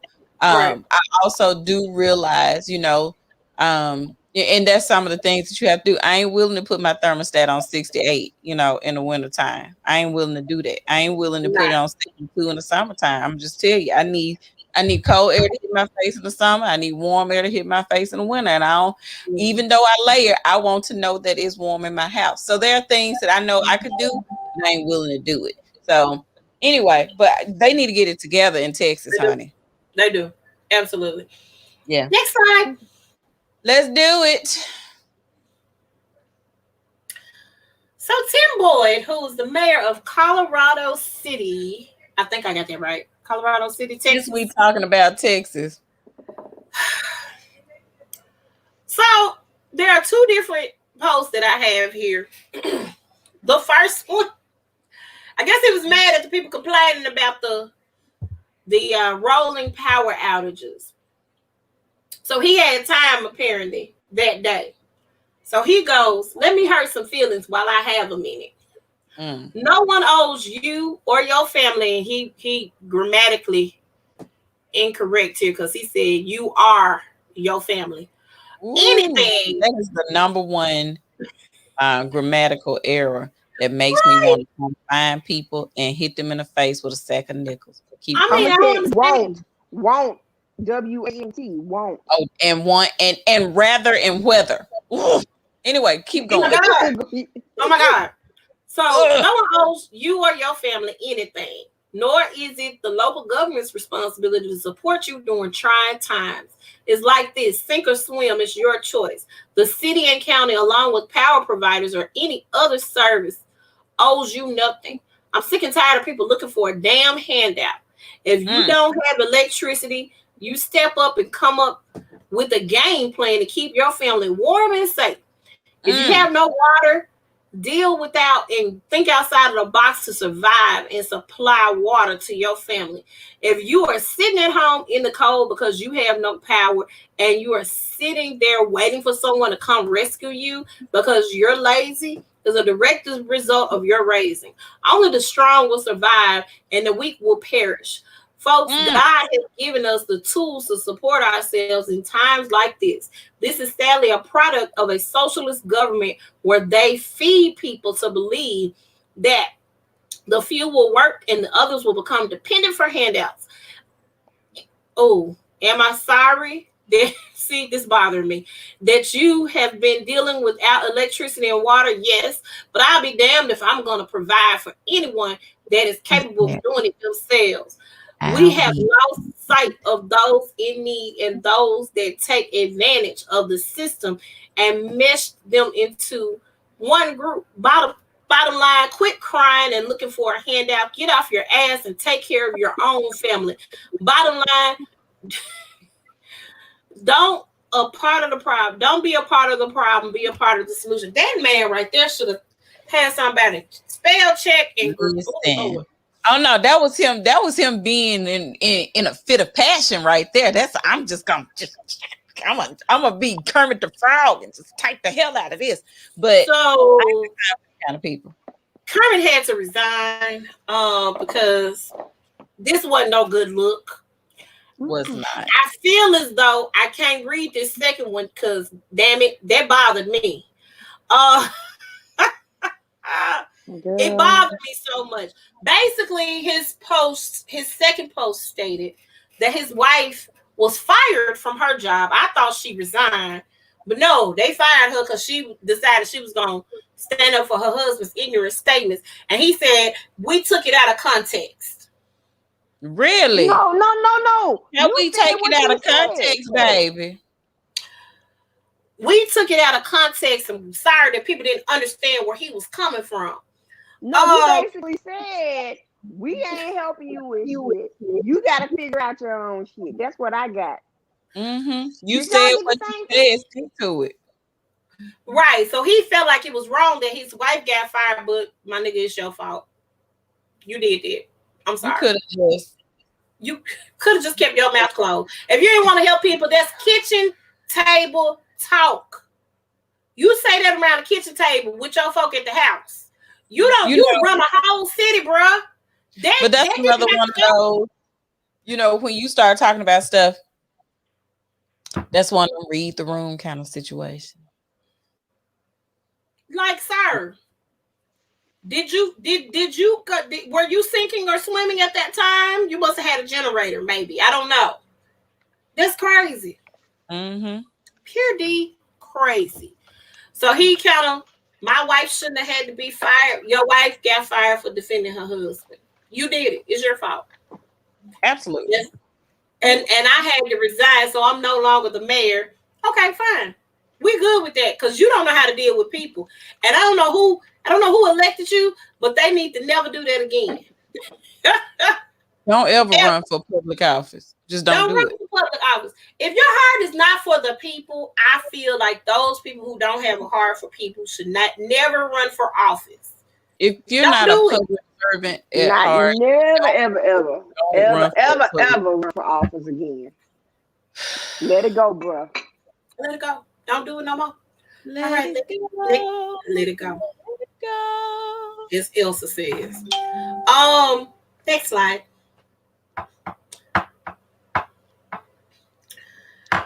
Keisha said, listen, y'all trying to come to Atlanta for this NBA All-Star weekend.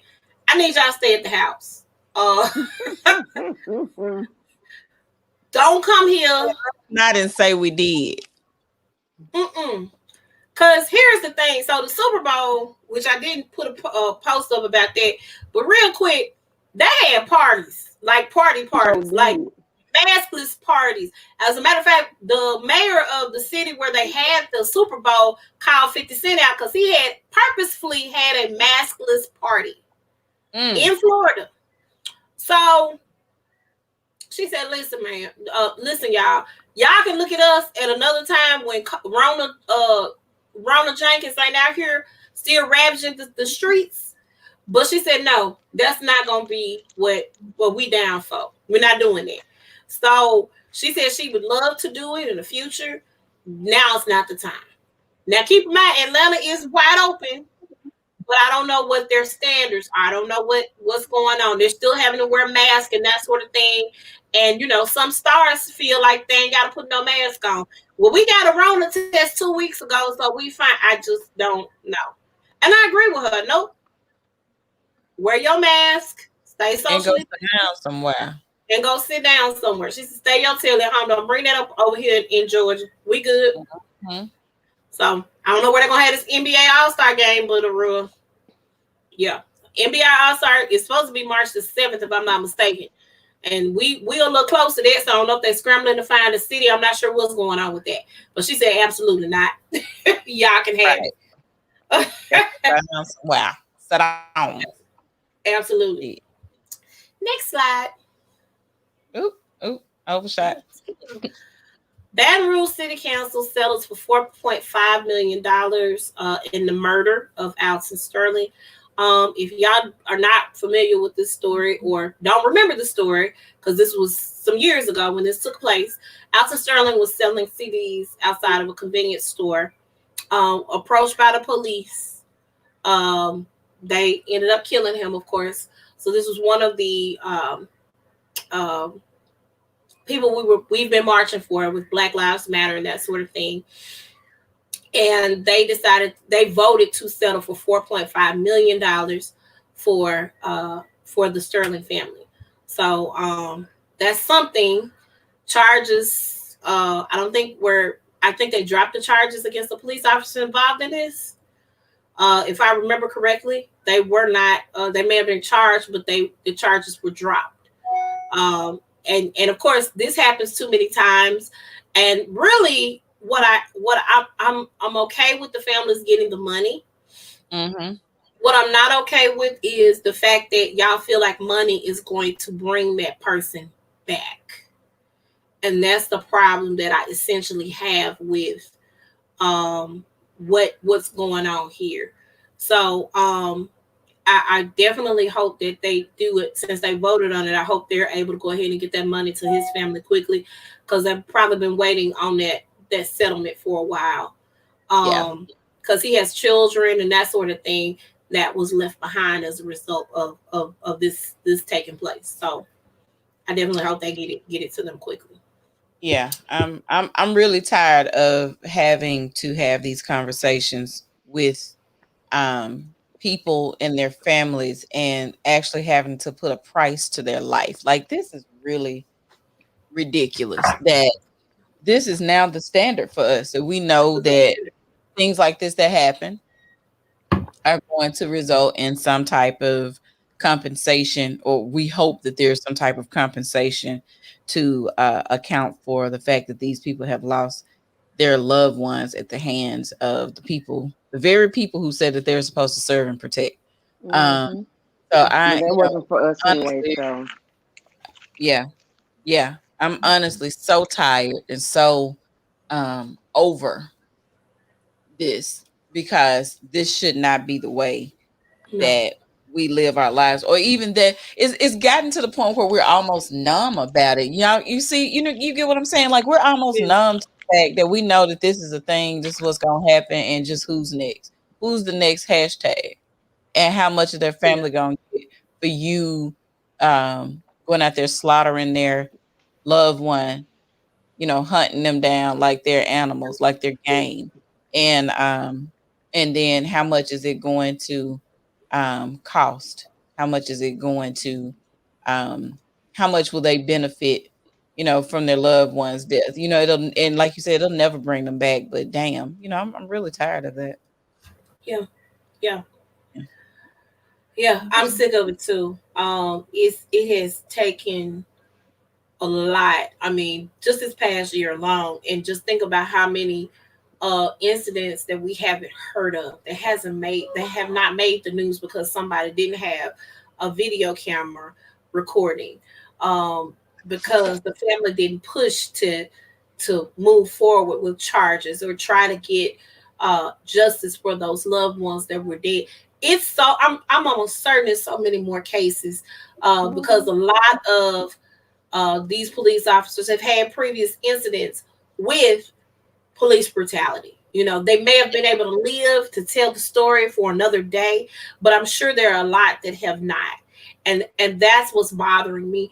And I think Andrea said, until we advocate for policy change, our community will have angst about these settlements. Let me also say this. We have to vote. I can't, and we need to vote for the right people. And that means everybody got to vote. As a mother of a black teen, I hate not being able to give him freedom because of ignorance and baby, I got 2 black boys sitting in my house right now. I got 18 too. year old. Yeah, my son be wanting to walk down the street to the store. You can't do that, son. 18 and soon to be 11 on Friday. I just pray over them every night. I have no choice but to pray over my kids because my oldest, he likes to get up and walk, and he go downtown, he go all over the place, so I have to constantly be praying for my son because he's the one that he got. I said this before in the past, he got a mouth like I do. He won't know why. Explain to me why. Explain to me why I got to answer these folks. We had an incident where we were pulled over. I think I didn't realize my tail light was out. I couldn't remember. We were coming from the movies, and the 3 of us are having a conversation about whatever movie it was we just saw. And the guy was asking him for his ID. I said, "What you need his ID for?" He was trying to open his mouth. I had to stop him. "Sir, be quiet. Let me handle this." I had to do it. It's ridiculous. Yeah, and you got to have a conversation. Right. And you have to have a conversation with your kids, letting them know, hey, I need you to not do this, that, and the third, because you can't ask those questions because they're going to feel like you're coming for them. No, it's crazy. But we need to get people in office that have our best interests at heart when it comes to this subject, or else it's going to continue to happen. Yep. Absolutely. And people don't think that their vote counts. It counts. We're not talking about the presidential election. That's not the ones we want to go after, really. It is, but that's not the most important. We need to get some of these judges out. We need to get some of these judges out. We need to get some of these congressmen out. We need to get some of these councilmen out. The mayors. Women out. The governors. Right. Let's get to that level. They got to go. All right, next slide. How many more slides you got? Oh. So Beyonce, and I'm not sure if anybody else has donated, but of course Beyonce is from the Houston area. Beyonce donated millions of dollars for food, water, different items for families during this process that they've been going through. What I like about her is she always does for Houston, where, you know, I'm living in New York or California, whatever coast they on. But she definitely always makes sure she holds her city down. If they need anything, she has all types of nonprofit organization efforts that are going on in Houston as we speak. But she's always giving back and making sure that her dollars go back home. And that's why I don't care if you like Beyonce or not, I love her, but a lot of people don't. Girlfriend, But make sure. also it was the Congresswoman AOC. Cortez. She went down there to volunteer and raise money for the local food bank down there. She did. And I think she raised some millions of dollars. Yeah. For the food bank. Yeah. So I commend her for doing that. She actually just came out with her own another portion or line from her Ivy Park line. And her daughter, let me tell y'all something, Lil Blue is adorable. And that hair, that's all that baby's hair. And it's gorgeous. And she was one of the models. And I didn't get the video. I meant to get it to show y'all. It was so cute. I thought she was cute. I saw it on Beyonce's. Miss Tina Lawson's. Yeah, Tina gonna hold her. She always put them. She's like, that's my grandbaby there. That's my grandbaby there modeling. But yeah, I said she's gonna turn into it. I'm like, why are these people saying that she's ugly? She is nowhere near ugly. That is a beautiful little girl. Black people, a lot of black people hate the way they look. And they take it out on children. And especially children who have typical more money than they will ever have. More money than they ever have, but also typical, you know, what we call black people hair. They don't, the 4C hair bothers them for some reason. I have 4Z, so it doesn't bother me. First of all, I have two daughters that have 4, you know, their hair is considered in the 4 curl pattern. And one thing I always talk about is how they can wear styles that I can't because of my texture won't hold the styles. I'm like, damn, I gotta go do my hair again where I can put theirs up for a couple of weeks and just come back and freshen up. There's so much that I don't understand about hating your own people, especially little children. And you know, me having these girls, you know, it's one thing about boys or whatever, you know, boys get haircuts, whatever. Well, we ain't talking about mine because mine don't believe in haircuts no more. But anyway, but with girls, you know, it's the thing about them feeling that the texture that grows out of their head is appropriate, you know, and acceptable. And it's sad that we have to think about that, especially when it comes to little girls. Like I've always, you know, I've never had that whole conversation of, girl, I just wish you had, you know, I've heard people say things to their girls about their hair. Yeah. I refuse to let people use the word nappy around my girls. I refuse to let them say that their hair is unkempt. If like right now they're wearing their hair in 2-strand twists, we're around the house. We keep their hair twisted. I spray it down every once in a while, but I don't bother it for most of the time. But we're not going to let them say that a natural hairstyle isn't professional or pretty for like an occasion, for a special occasion, things like that. It's just certain conversation I won't let happen around my girls. And it's one of the things because I don't want them to internalize and feel there's something wrong with the hair that grows out of their head, the way that it grows out of their head, without them feeling like they need to alter it. No, you don't have your mama's hair texture. I don't have my mama's hair texture. So, but we are all different, and it's still something that we need to learn to not just accept, but embrace.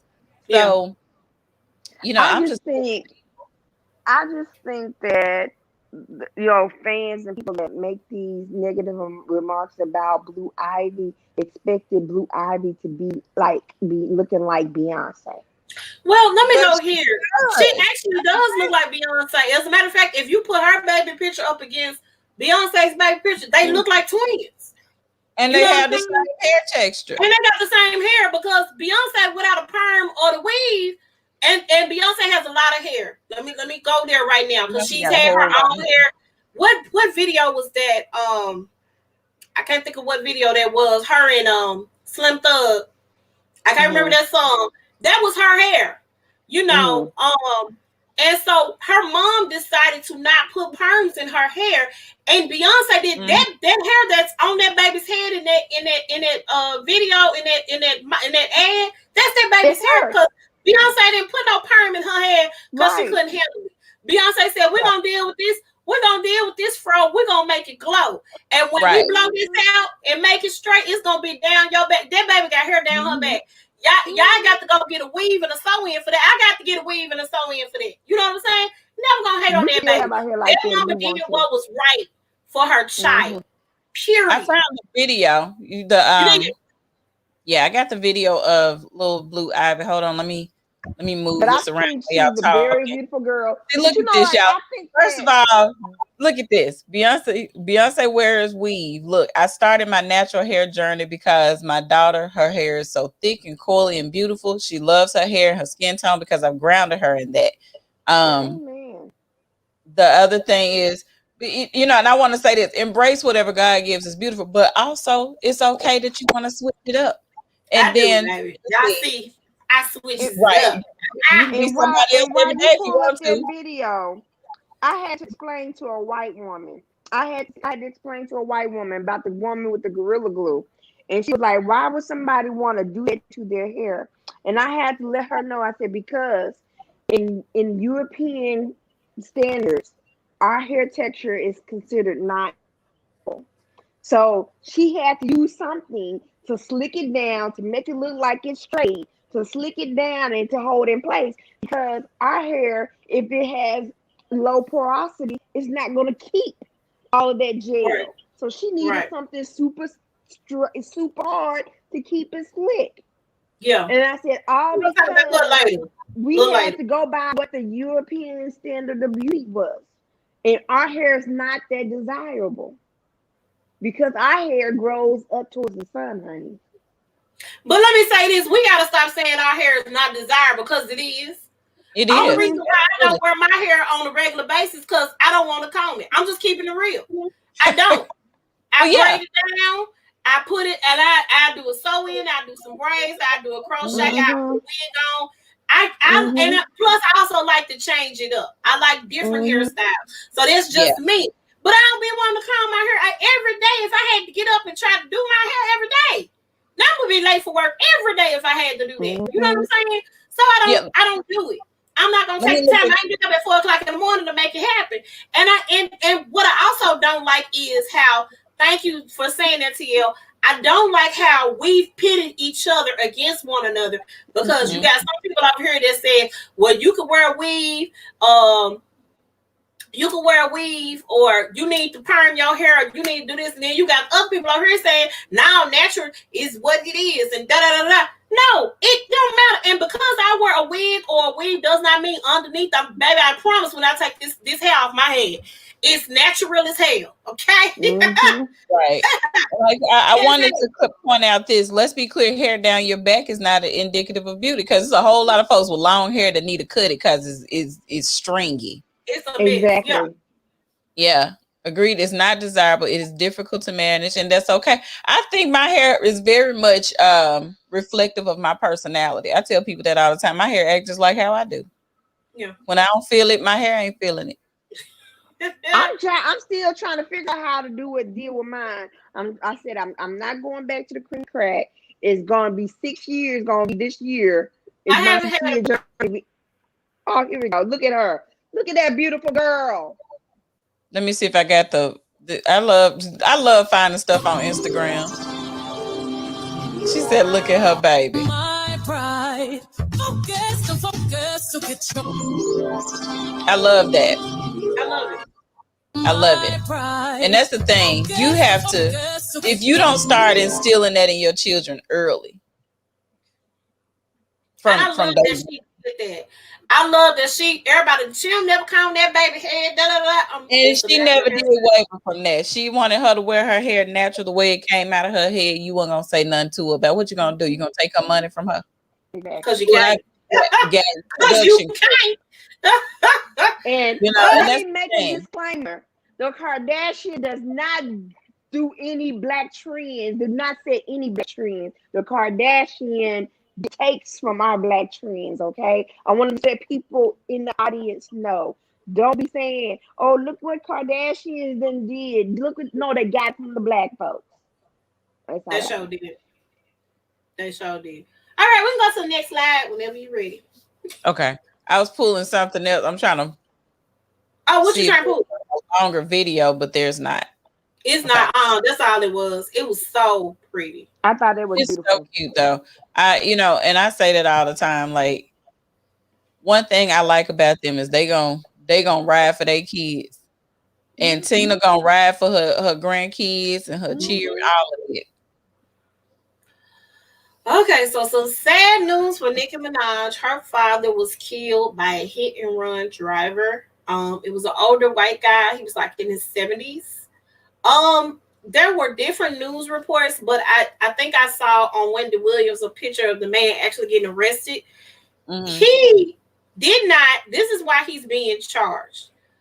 And Nicki's dad looked amazingly young. He was almost 60 years old. I think he was like 59.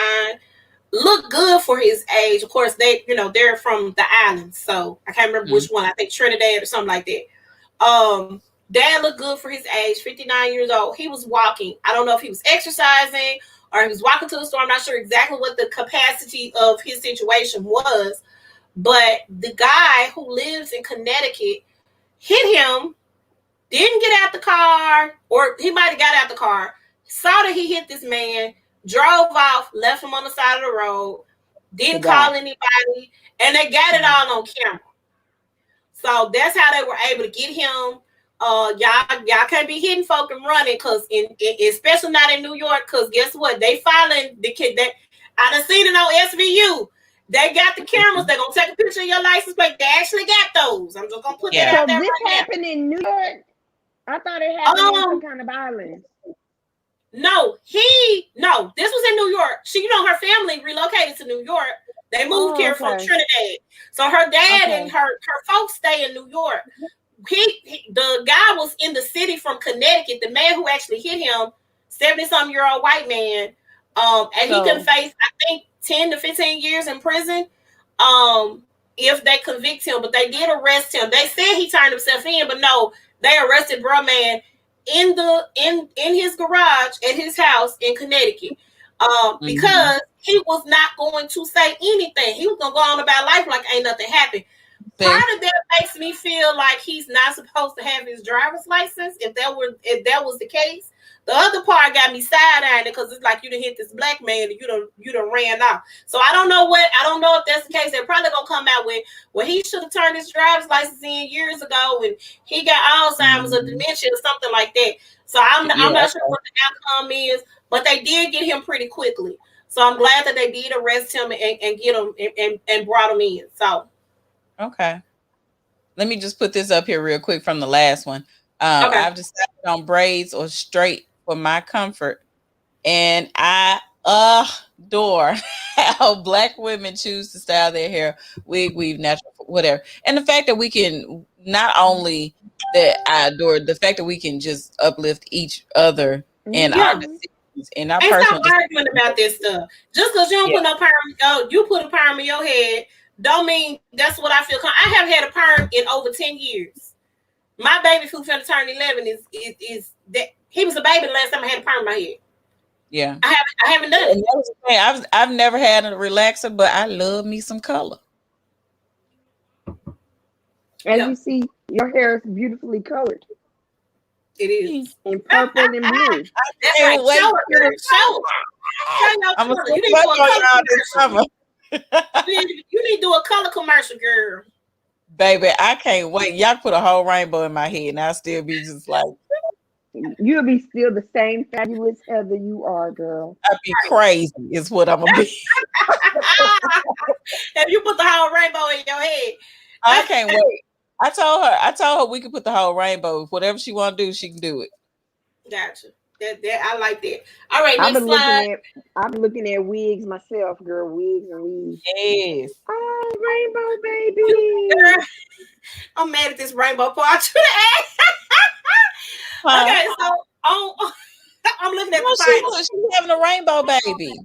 Oh, that's right. She is having a rainbow baby. Okay. So on February the 24th, February the 14th, because we ain't even got to the 24th yet. February the 14th, Harry and Meghan announced that they were pregnant with their second child. Actually, this is not the second pregnancy though. She did lose their baby after they had what's that baby's name? What's the current baby's name? Archie. Girl, I was really stretching. Yeah. They had Archie. He came out. I'm not sure if she had any complications with Archie during that pregnancy. I think she looks like she's showing now. In the picture, it looked like she was showing. I didn't have that picture. I apologize. I thought about it after the fact. But it looks like she's kind of showing, kind of like they wanted to wait maybe until the second trimester to announce that they were pregnant. I think the picture was her laying on his lap, and you can see the baby bump. Yeah. Let me see if I can find it while we talking, but keep going. So I think they wanted to kind of wait until they got over whatever hump that they needed to get over, to where maybe it would have been more solidified, in opposed to doing that for the loss. And I know that's hard. A lot of women go through that, and people sharing those stories about losing babies and everything. I hate hearing people say, because I remember John Legend's wife lost their current baby. That they had, not the current baby, the last baby that they were set to have, and of course she was put on bed rest. Would have been a due date. Huh? Today was supposed to be their due date. Yeah. Yeah. So they went through that, and a lot of people were clowning her for sharing that online. But here's the thing: y'all don't know how many people that go through that on a day-to-day basis, and they seeing that, because in our minds we think celebrities are perfect. In our minds they could do no wrong. They have these perfect lives. They they have this and that. They have all So it looks like she's a lot further along than I just found out I was pregnant. Yeah. So it says here that, and this was 7 days ago, so a week ago, I guess. And it said, on this day, it is exactly 7 years since the Prince and Princess of Wales announced that they were expecting their second child, which was Harry. So there, is all these things, seem to be coming together for them. Yeah. And let me also say this, because the royal family is up in arms. Baby, they is not liking this. So first of all, Meghan made the announcement, not the royal family. So they had a problem with that. And then of course, and I thought that they already weren't returning to their regular normal duties, which is why they moved to America. They moved to California, my understanding. Well, they still up in arms about him not, which I don't know what Harry could do, because William, after Charles, is next in line, and then William's so far down the line. I mean, that was Harry. Harry's so far. He's so far down the line, so I don't even understand why y'all want him to do anything royally.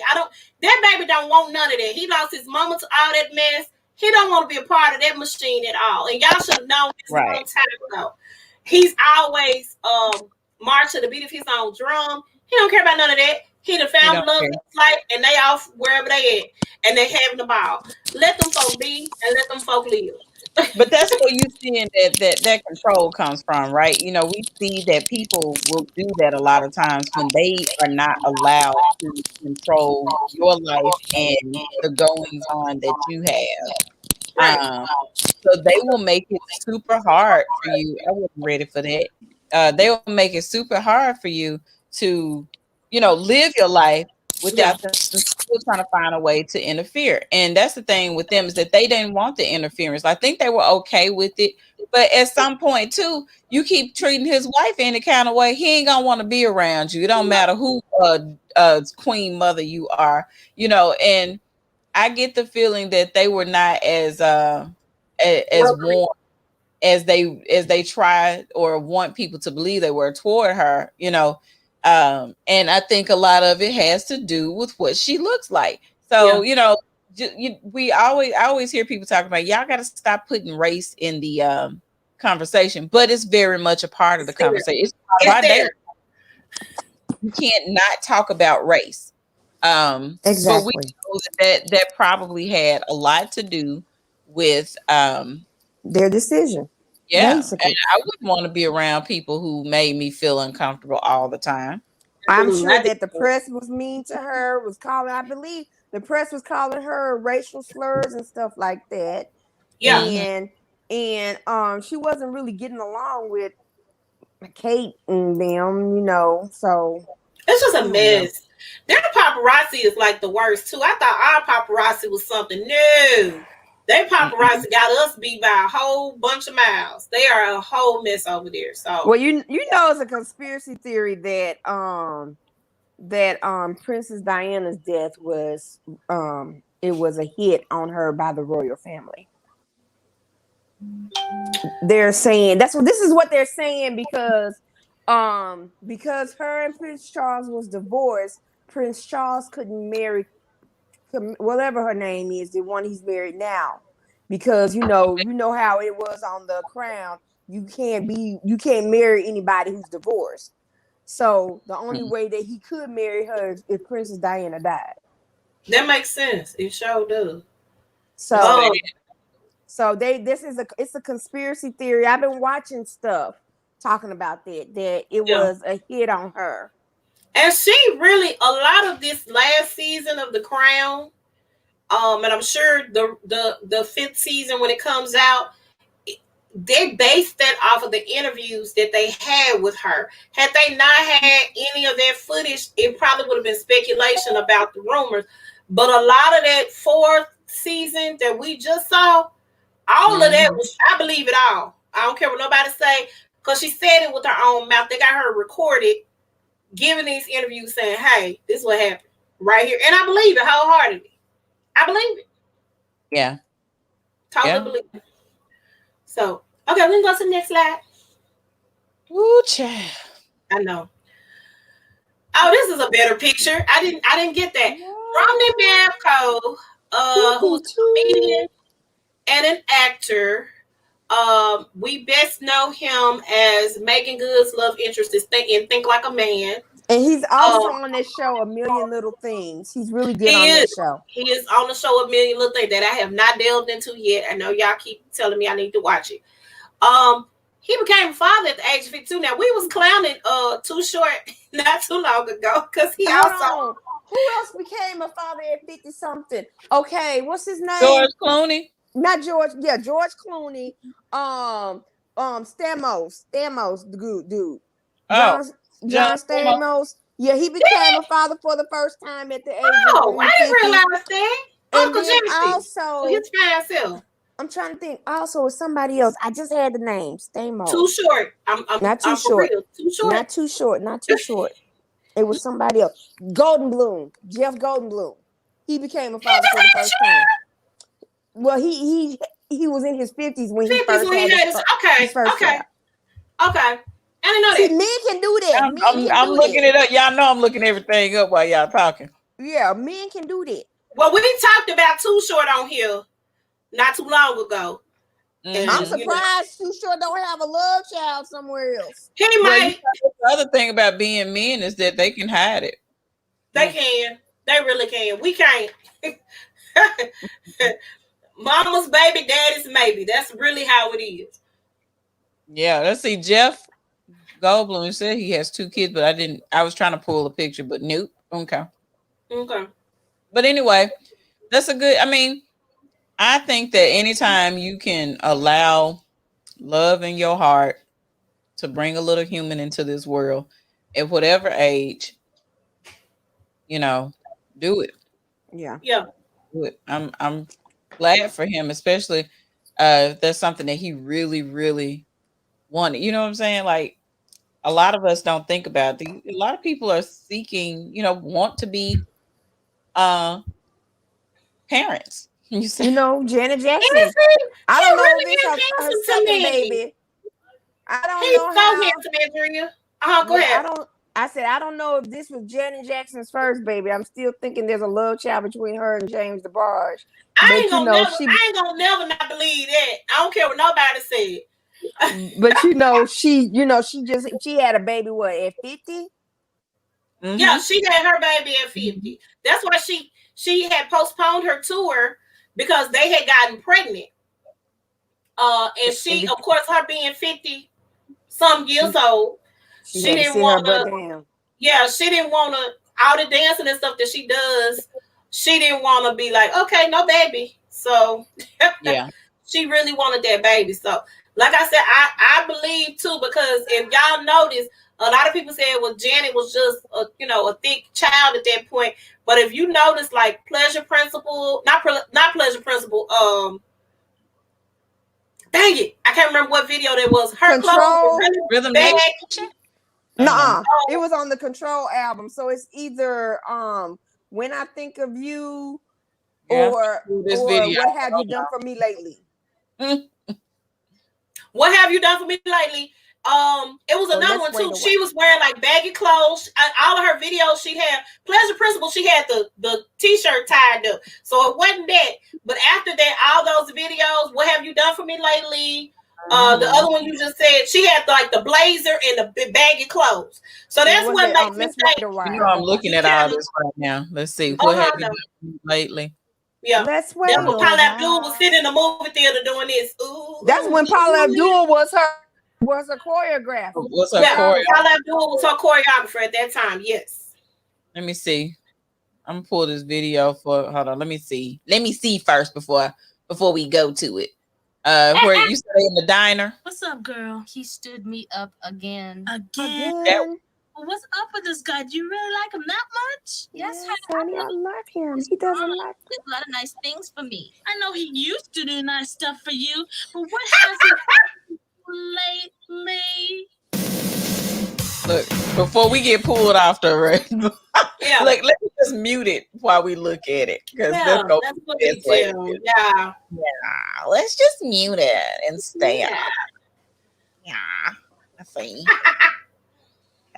Because what I'm not gonna do is constantly have to, because that way we can slide through here and figure out. Yeah, figure it out. Okay. Let's go. I think this is the one though, but come on. Let's see. Because she's at the table for a minute. Yeah.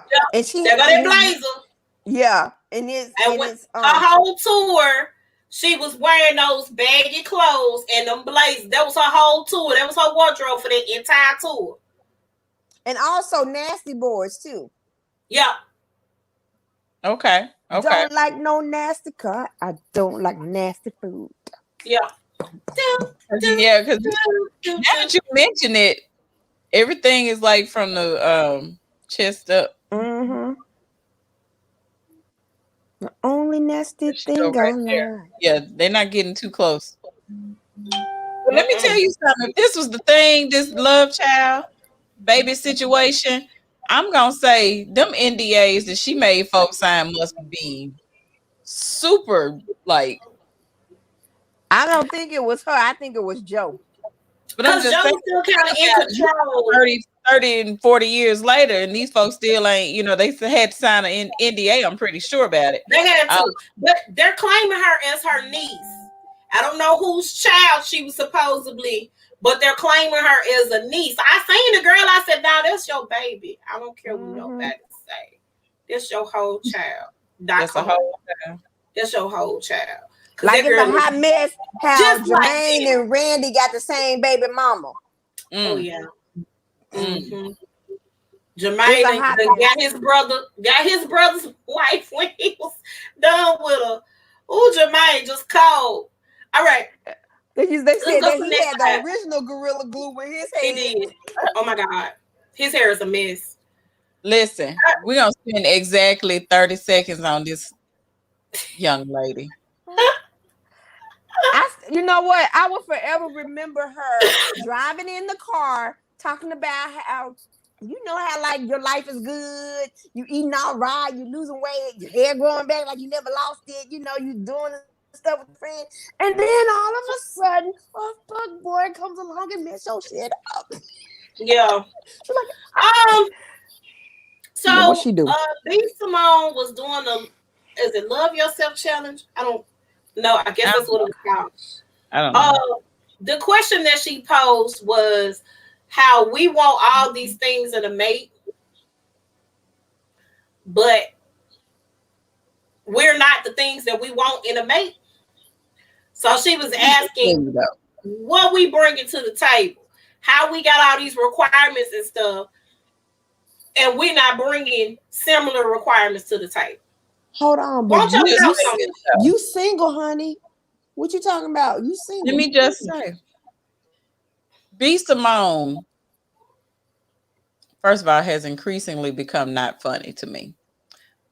Secondly, what I'm finding and discovering is that she's really been good at using other people's material, lesser known people's material, and repeating and using it for her platforms. The other thing is she strikes me as the ultimate pick-me. Yeah, because situation with the baby, honey. And because we always got plenty to say to other women about, and we want to police other women's behaviors, bank accounts, and all these types of things to tell them how to make them more palatable to a man.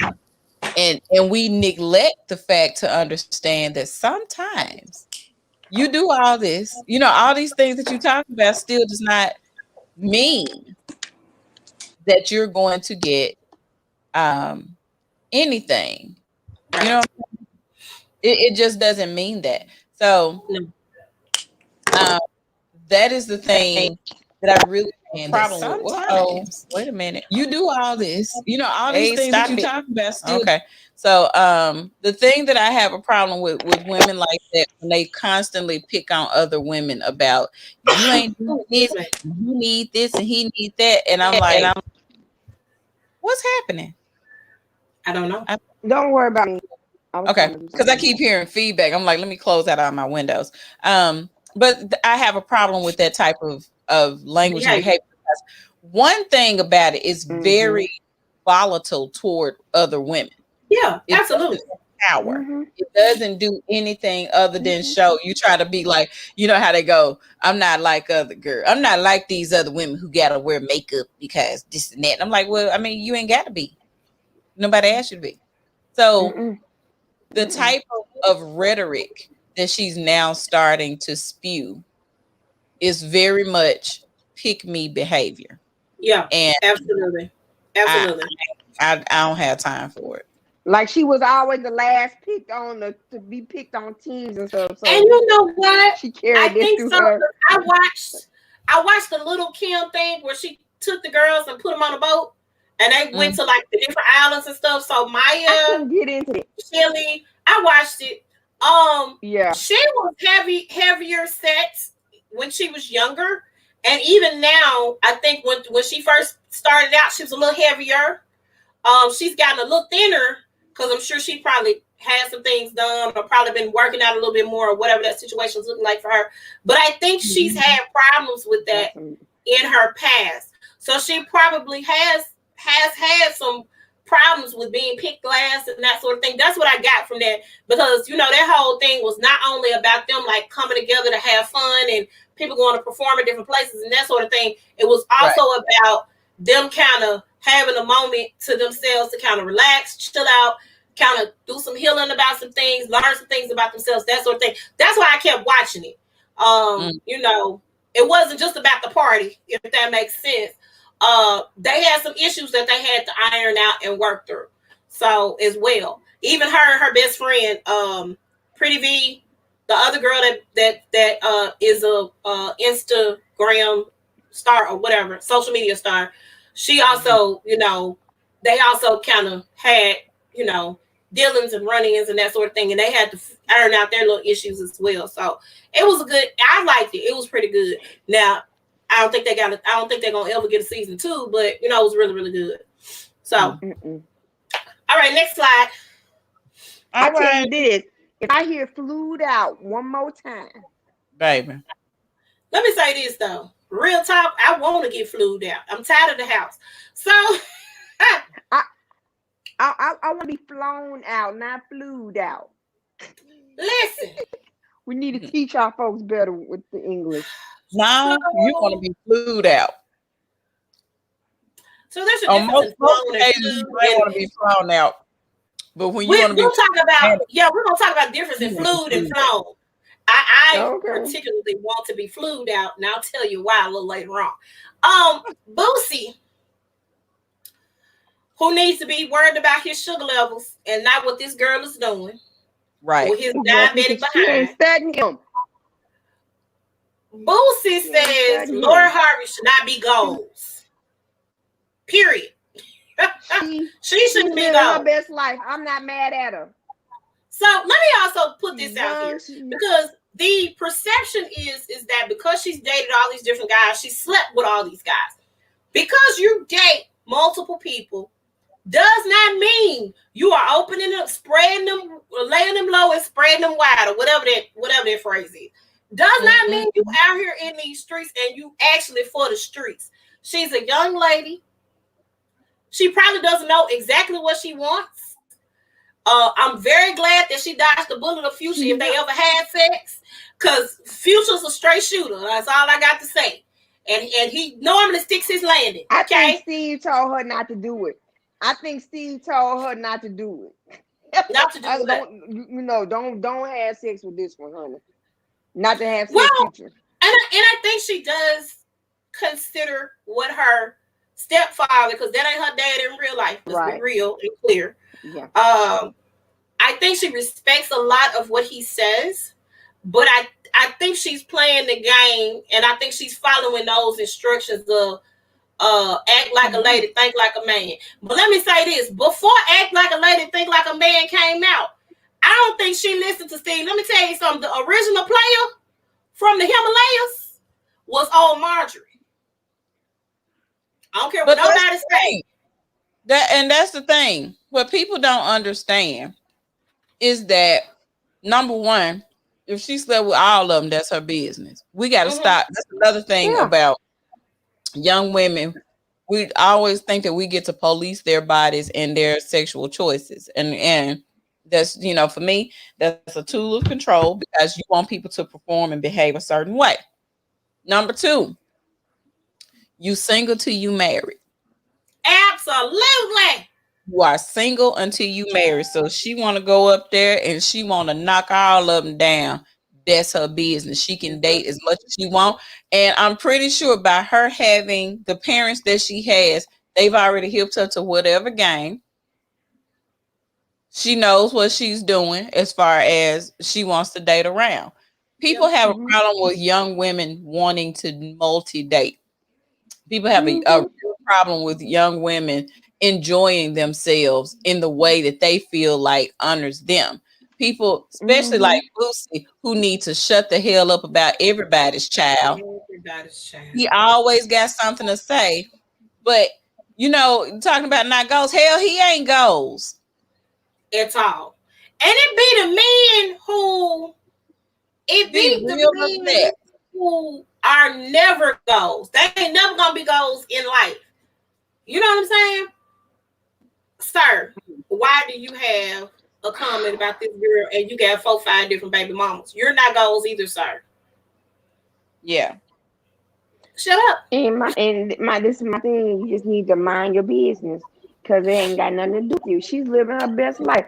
Mind your diabetic business. I would get with Michael B. Jordan. I would get with him. I want him to tell me, hey, auntie. And let me tell you something. That man's whole family is fine. Do you understand what I'm saying? It ain't an ugly man in that man's family. Do you understand me?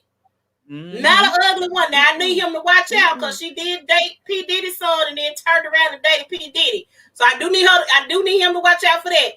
However, but she's married.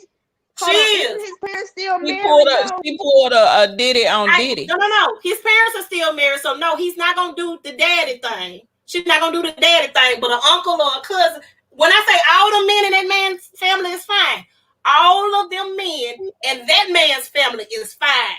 Okay, uncles, cousins, they fine, baby. They fine.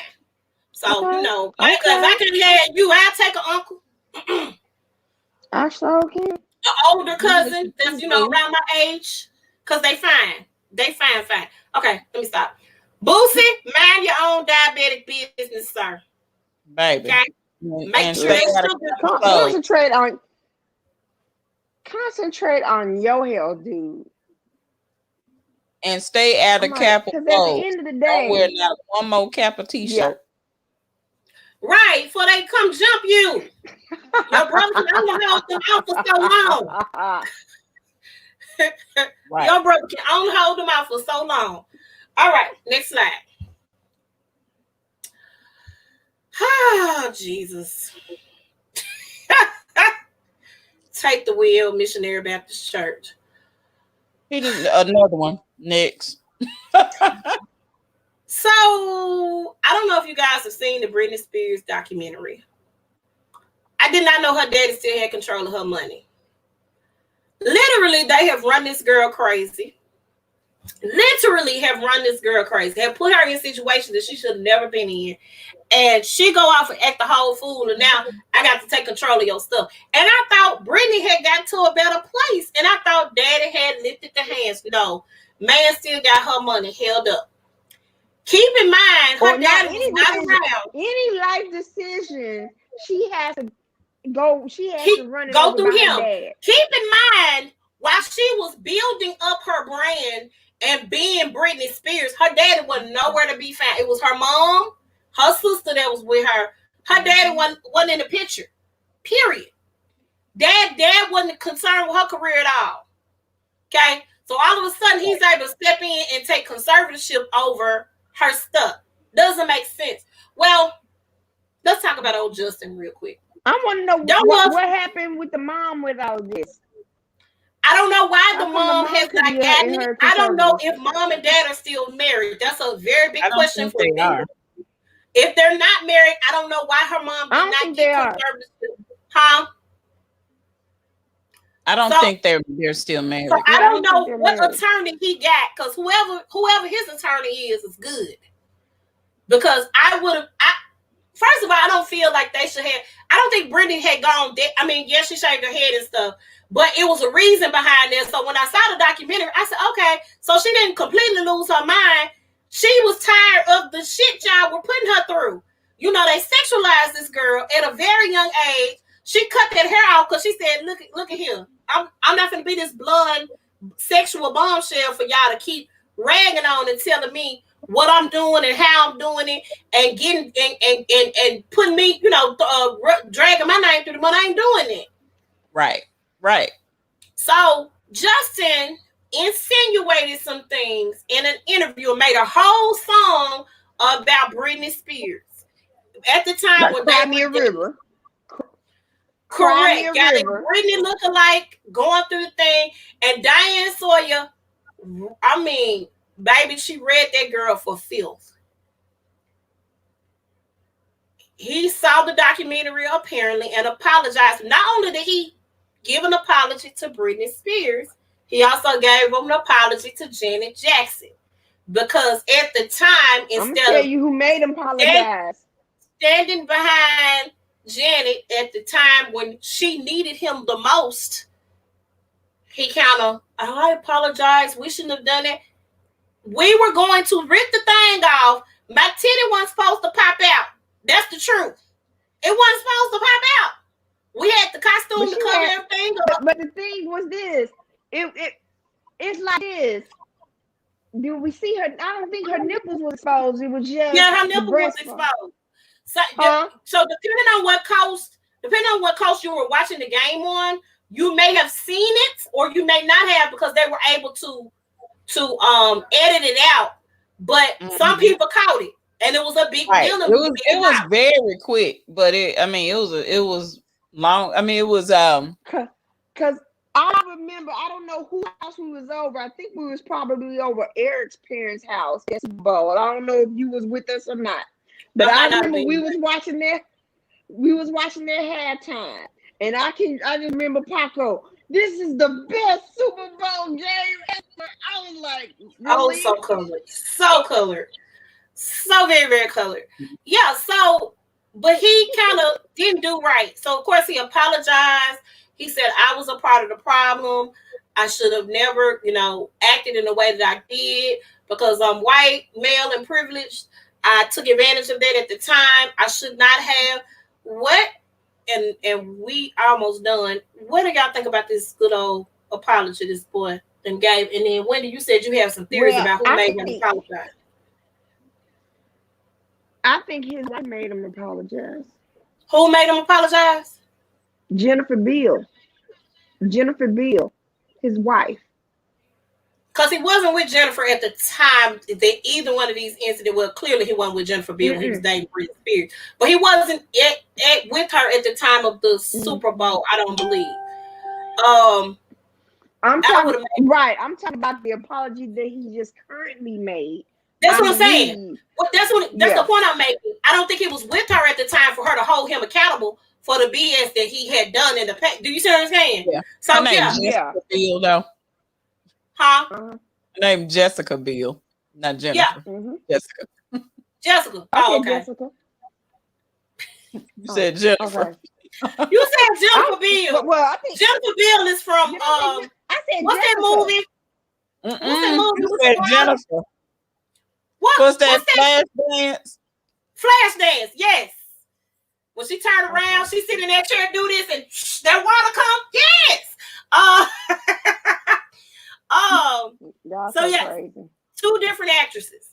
So yeah, I do think she said, "Bruh, if you don't apologize to these women, I'm glad he apologized. It's gonna be him.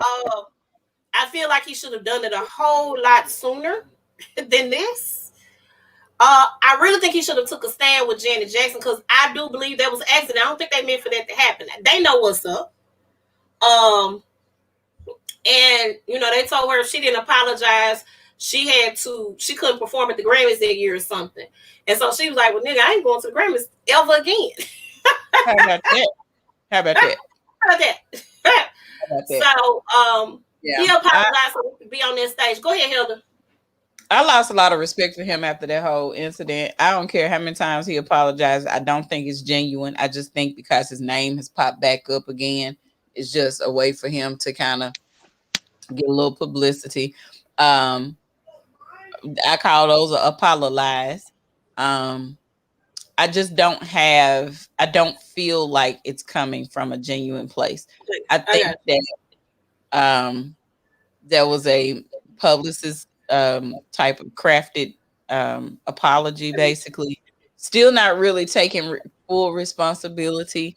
And it's just what it is, typical, male behavior when it comes to stuff like that, where, you mean to tell me I have to go all the way over here in order for you to decide that you need to show where your accountability lies with those different situations and everything. So for me, it's whatever. Yeah. It's whatever as far as I'm concerned. You don't get a pat on the back from me. So let me say this. What I would like to see happen is some action be put behind that apology. In action, I mean, don't continue to be the asshole that you have been in the past. That's where I would believe the actual change is if I see the change, if that makes sense. And that's kind of where that's how I would count. Like I said, I'm glad he apologized, because nigga wasn't apologizing at first. He was like, oh, okay, girl, well, they told me to apologize, and I did, so I can get on this Grammy stage and continue to perform. And so if I could see change, then an actual change that has taken place, then I would be okay with the apology 100%. But I have to see the change. I'm reading this apology again, and it don't do nothing for me. It just don't sit well with your soul, does it? Because it's just saying, sometimes just too little, too late. That was just been done, and that's been years ago. Yeah. You affected both of these ladies' careers, by the way. Yeah, absolutely. Absolutely. So he said he insinuated that him and Britney Spears had sex, right? Just say that one more time. Was that what he was insinuating? So did he? He insinuated a couple of things. Britney? He insinuated a couple of things when it came to Britney. He insinuated that Britney cheated on him. He also insinuated that Britney was going around telling everybody she was a virgin. He also insinuated that she wasn't a virgin and if she lost her virginity to him, or I can't remember how that went on. But it was a lot of insinuations that was going on when he had the interview with Diane Sawyer. So then when Diane Sawyer set Britney Spears down, that baby was in tears. She had that girl crying on national TV, like bawling. Mm-hmm. And I said, Diane Sawyer need to apologize to her too. Real talk. Mm-hmm. Because in that instance, you also were a part of that problem. You Yeah. were. You were part of that problem. So, yeah. All right. Well, next slide. Ooh, child. Yep. Ooh, child. Just want to let y'all know we 2 hours and 34 minutes. I know. Timekeeper. Yeah. We almost done. We are. Mm-hmm. Oh, I didn't post. Yeah. I'm like, why y'all ain't talking about it? There we go. So, have you ever seen Steven Universe? Oh Lord. First of all, this is a rapper by the name of Lil Uzi Vert. That sounds like some disease. Okay. This man spent $24 million to put a diamond in his head. Surgically put in boyfriend's head. I don't know how many people can be fed in America with $24 million, but I feel like it could have been put to better use. Not just any color diamond. He got a pink diamond put in his forehead surgically. I was going to say, it was shocking when the rappers had the tattoos in their face, but he got $1 million on his face already. So I guess he said, let me one up everybody and go get this $24 million diamond in my head. So you can look like one of the characters from Steven Universe. I have a problem with this. That's awful. I get that, Not even with the money situation, but why? Just why? Why? We're in the middle of a panorama, and you spend $24 million on a diamond to be put in your head. Mm-hmm. I don't know who your people but are. here's my thought. But here's my thought with this. Who is he influencing? Now we're going to have kids trying to do the same thing. That's why this is where we have to parent. Because I swear for cheese and crackers, let one of mine do it. Or try to do it. Or want to do it. The answer's no, sir. The answer's no. Let out no. Yeah. You have to parent your children. Yeah, that's an influence. We can't let the kids listen to Lil Uzi Vert in the house. We gotta set some. I don't even know what he sings, what he raps, whatever he does. I don't think I've ever heard a song of his. I probably have. And didn't realize who it was because I don't do the mumble rap. But no, just no. Yeah. A lot of no. Just a lot of no. Just a lot. What is this? This is awful.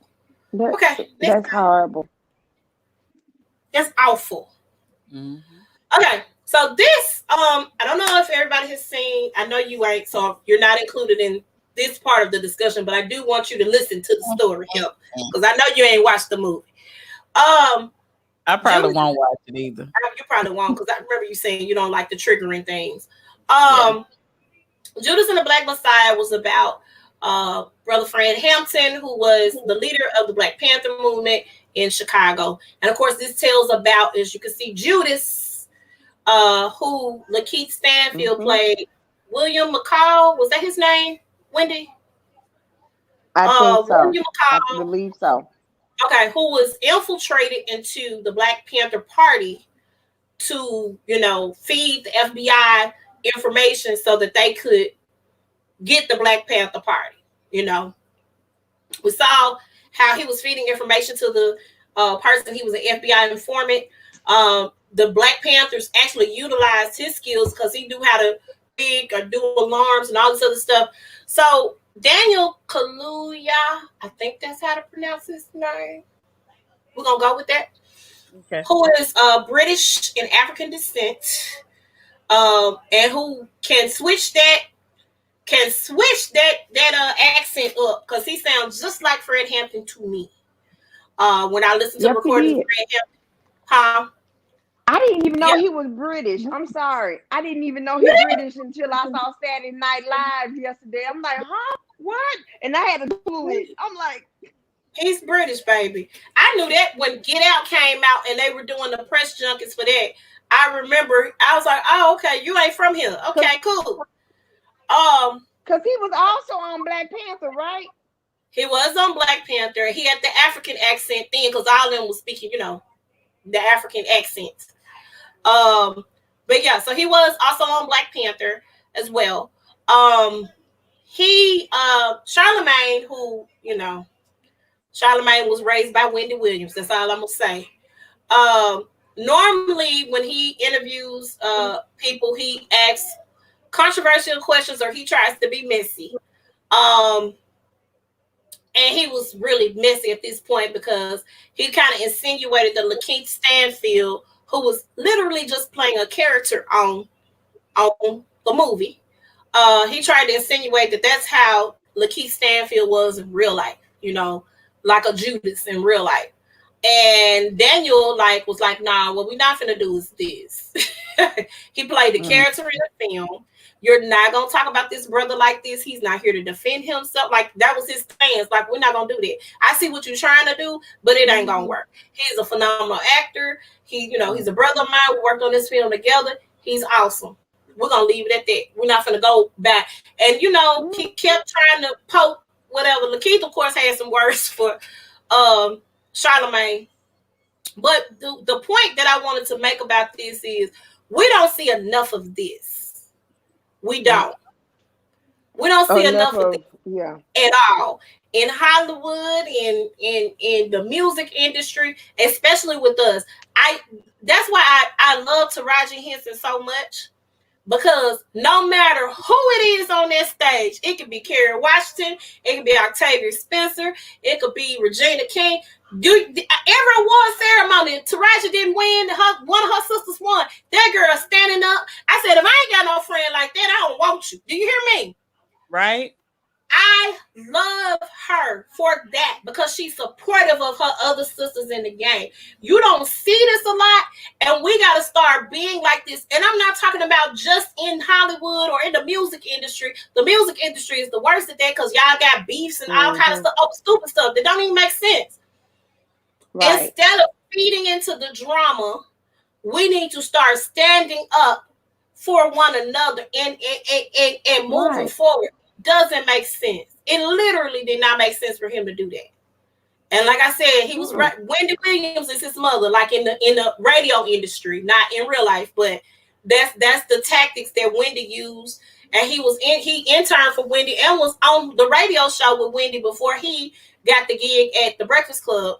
That was uncalled for, literally uncalled for.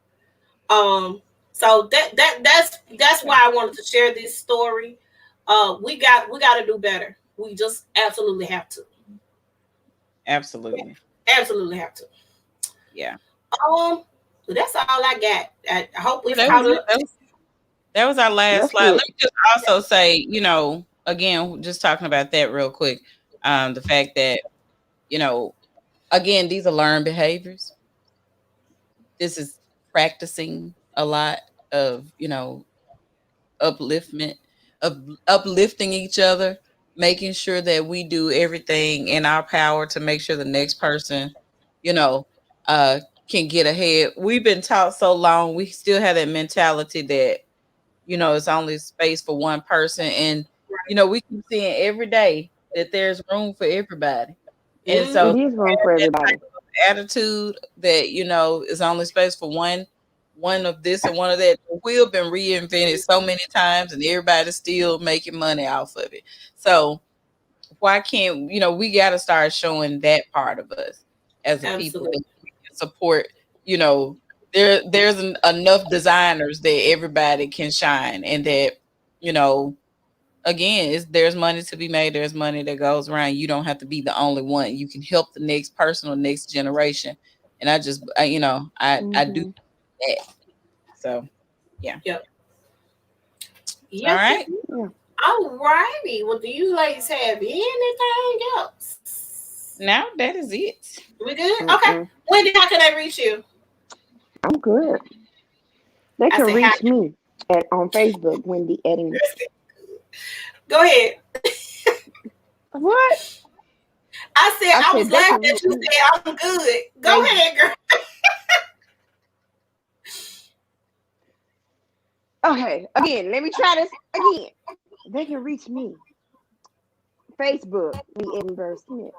Instagram at VLux76 and Mary Kay. My Mary Kay website is www.marykay.com/WEDINGBOURGH. All right. And Heather, how can they reach you?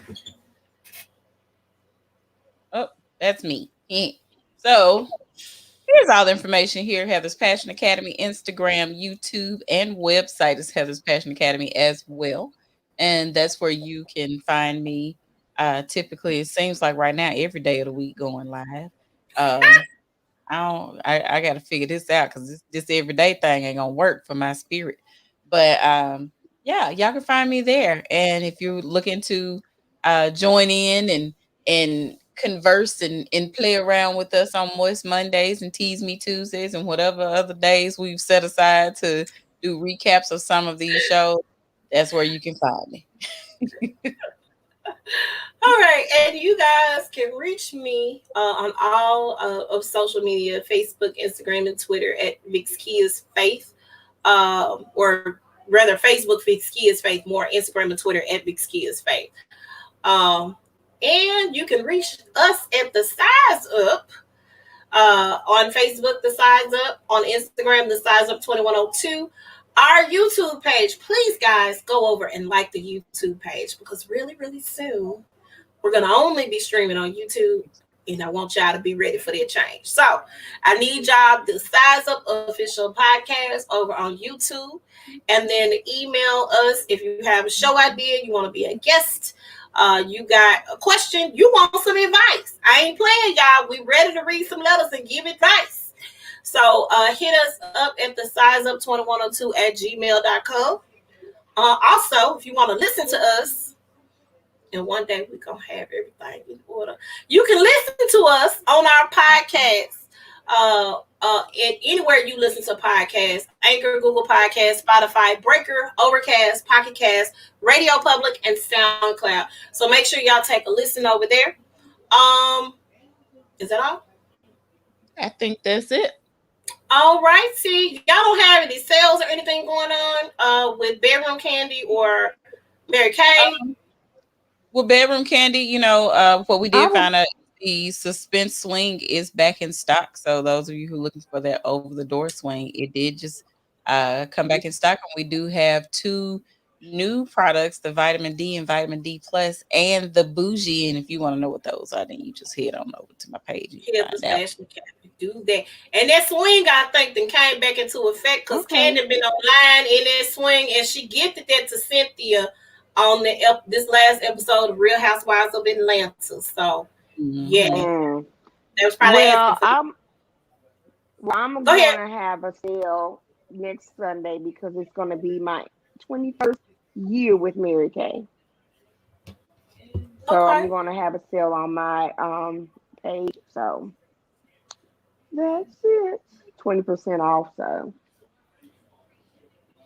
All right. So y'all make sure y'all check out the Mary Kay site for Wendy as well as Heather's Passion Academy, so y'all can get in on those good things. Next week I will have an announcement. Not next week. Week after next, I will have an announcement to make about me personally and a business venture that I'm getting ready to start. And so I want to make sure all hearts and minds are clear, but I am definitely going to make that announcement. I can't wait for you guys. So you guys stay tuned. We are taking a break next week. So we will be back the first Sunday in March. We'll just kind of give us a little break from talking to y'all. I enjoy it every week. We love the consistency and whatnot. Well, sometimes we got to take a little break. So we will be back March. Our topic is going to be the prison to school to prison pipeline and how all of that it has been started, how that goes down. We're gonna have some panelists on the show, so we probably won't have a whole lot of topics. Just gonna do a few to get us through. But those panelists are gonna come and join us on March is that the 6th, the 7th? I can't remember what date that is. I want to say it's the 7th. Okay. Wait. Yeah, 7th. The 7th. Okay, so Yeah. it will be March the 7th that we will be having that kind of sort of like a roundtable discussion.